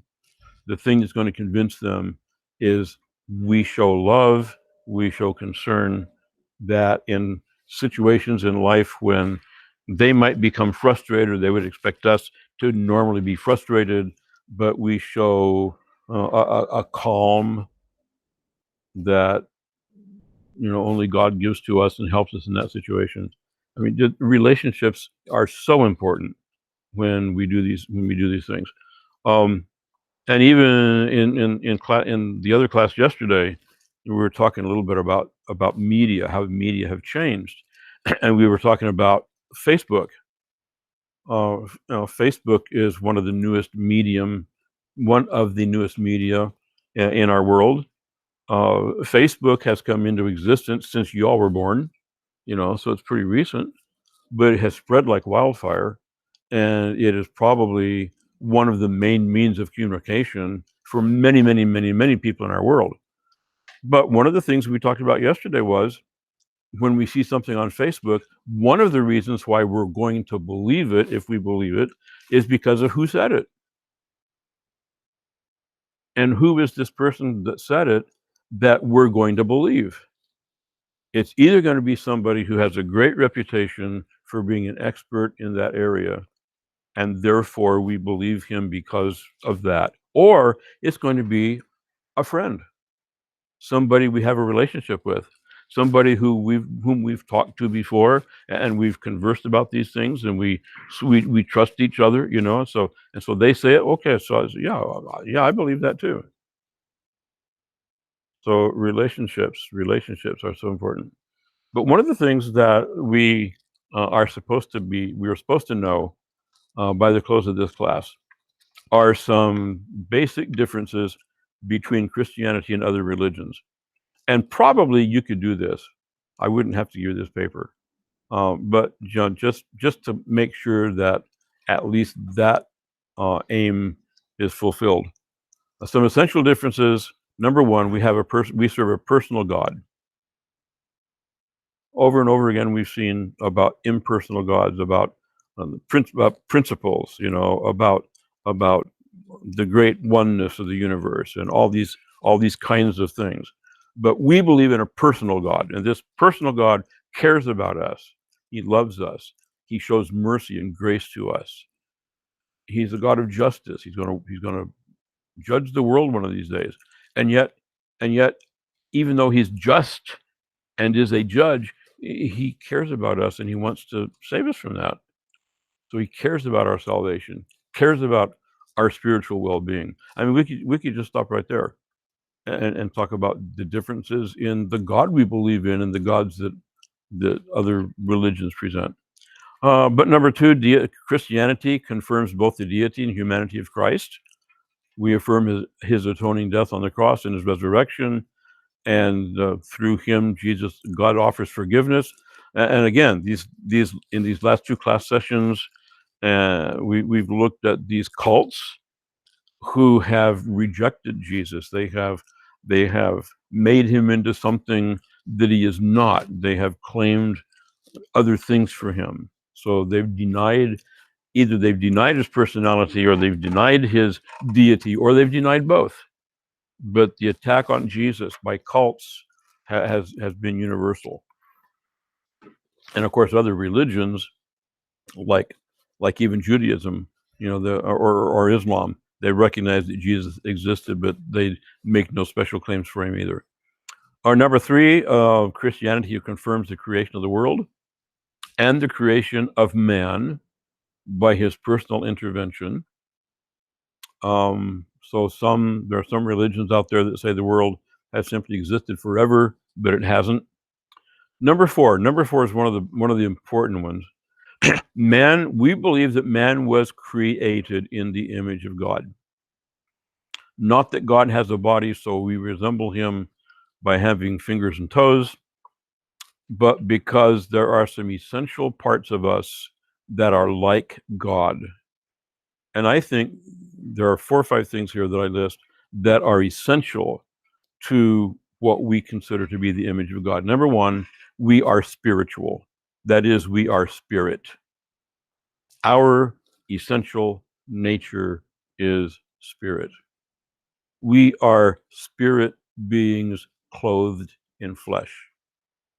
And the fleshly part of us is going to die and disappear, but the spirit part of us is going to live forever. So we're made in the image of God in that way. Number two, we have a creative ability that animals do not have. And the examples that I give here are that men have designed and built places to live in that animals cannot do. And we have designed houses, we've designed dwellings, we've changed them, we've improved upon them, we've made them more efficient.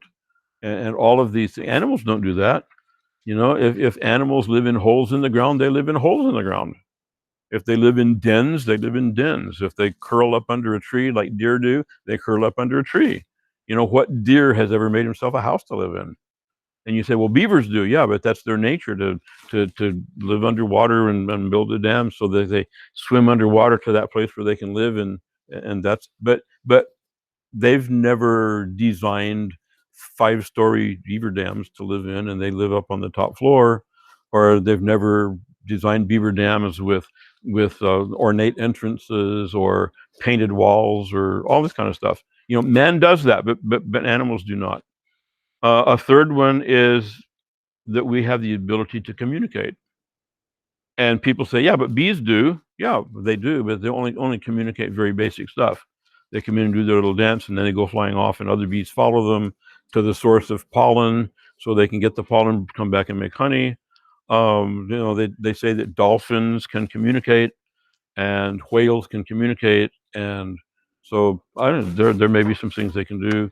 A white-tailed deer communicates because if there's danger, he runs and his tail pops in the air. You see the white, and you know that there's danger, so he communicates that.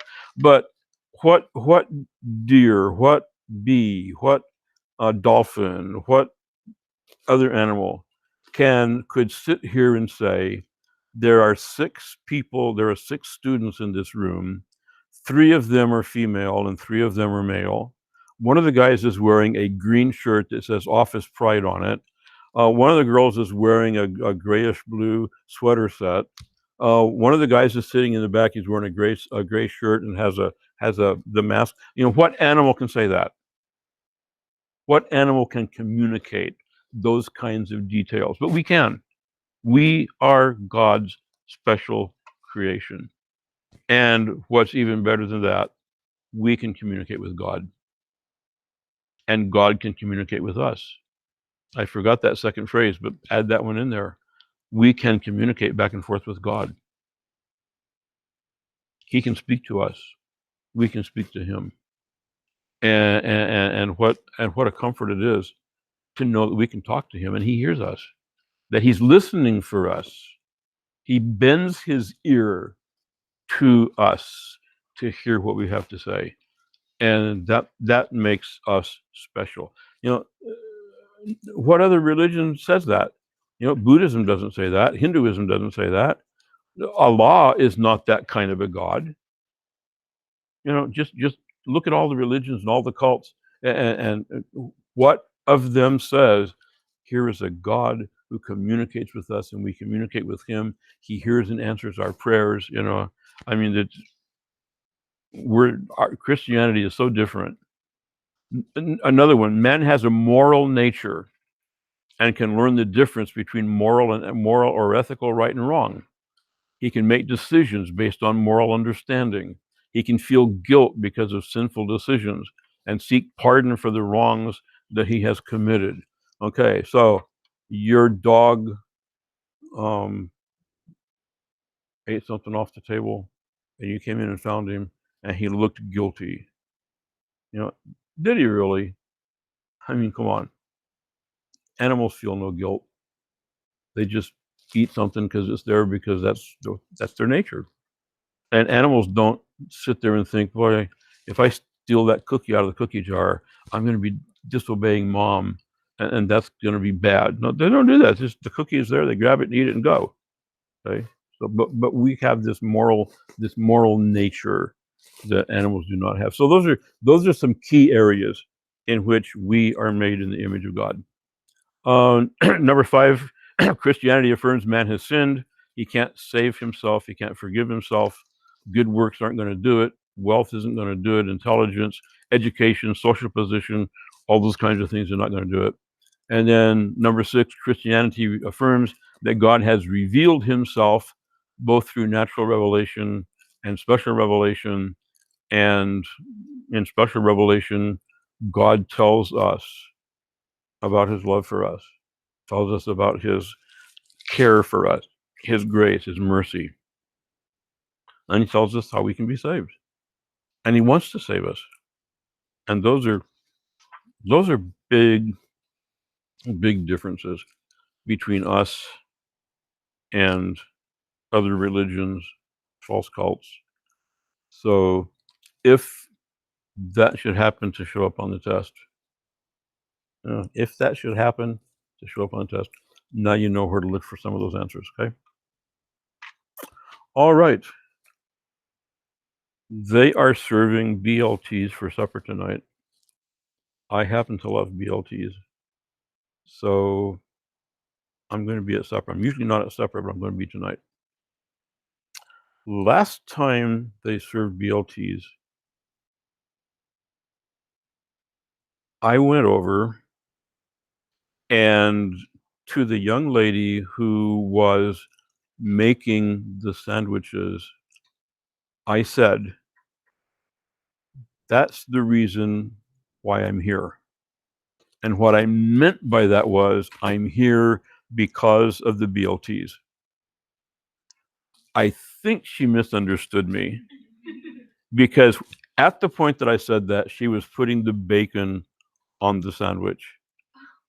So I think she meant I was there for the bacon, because I ended up with a BLT that had about 8 or 9 slices of bacon on it. I mean, you could pick the thing up and it was like a fan, sticking out on all sides. It was great. I don't think that's going to happen again tonight, but whether it does or not, BLTs are on my menu. So, any questions or final remarks or anything like that you all have? Or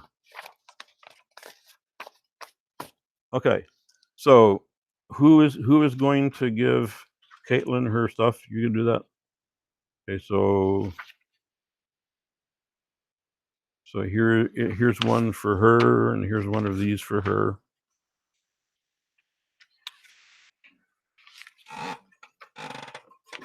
And God bless all of you. I will not see you again in this class setting. Hopefully, at some point, somewhere along the line, I'll be able to see you and wave at you and say hi. Maybe back over to GBS sometime and see you on campus or whatever, and be able to say hello. But may the Lord bless you, and each of you find that place where God is preparing you to serve, and the thing that He wants you to do, so that your lives will be fulfilling, will be satisfying, not just for the personal satisfaction, but also for the realization that you have accomplished God's will in your lives, and that you have done the thing that He sent you here to do. So let me pray for you before you go. Our Father in heaven, thank you again for this class, for these students. Thank you for the things that we've studied. Some things have been difficult to understand. Some things have been very strange to us. But over and over again, we have been reminded of the good fortune that we have to live in a Christian country, to attend church that teaches the truth, that we have access to the Bible, we have access to the light of your word. We thank you, Lord, that you have come into our lives and you have changed us.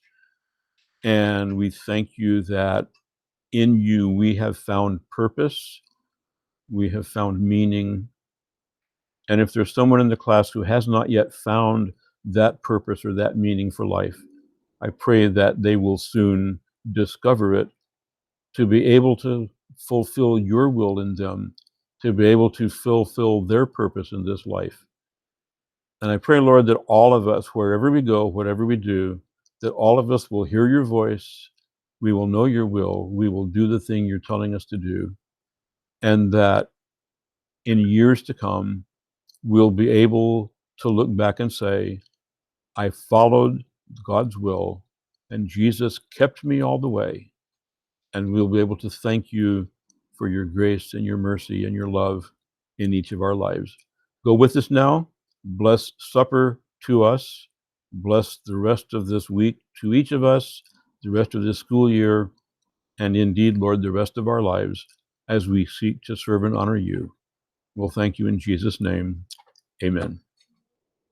Go walk with God.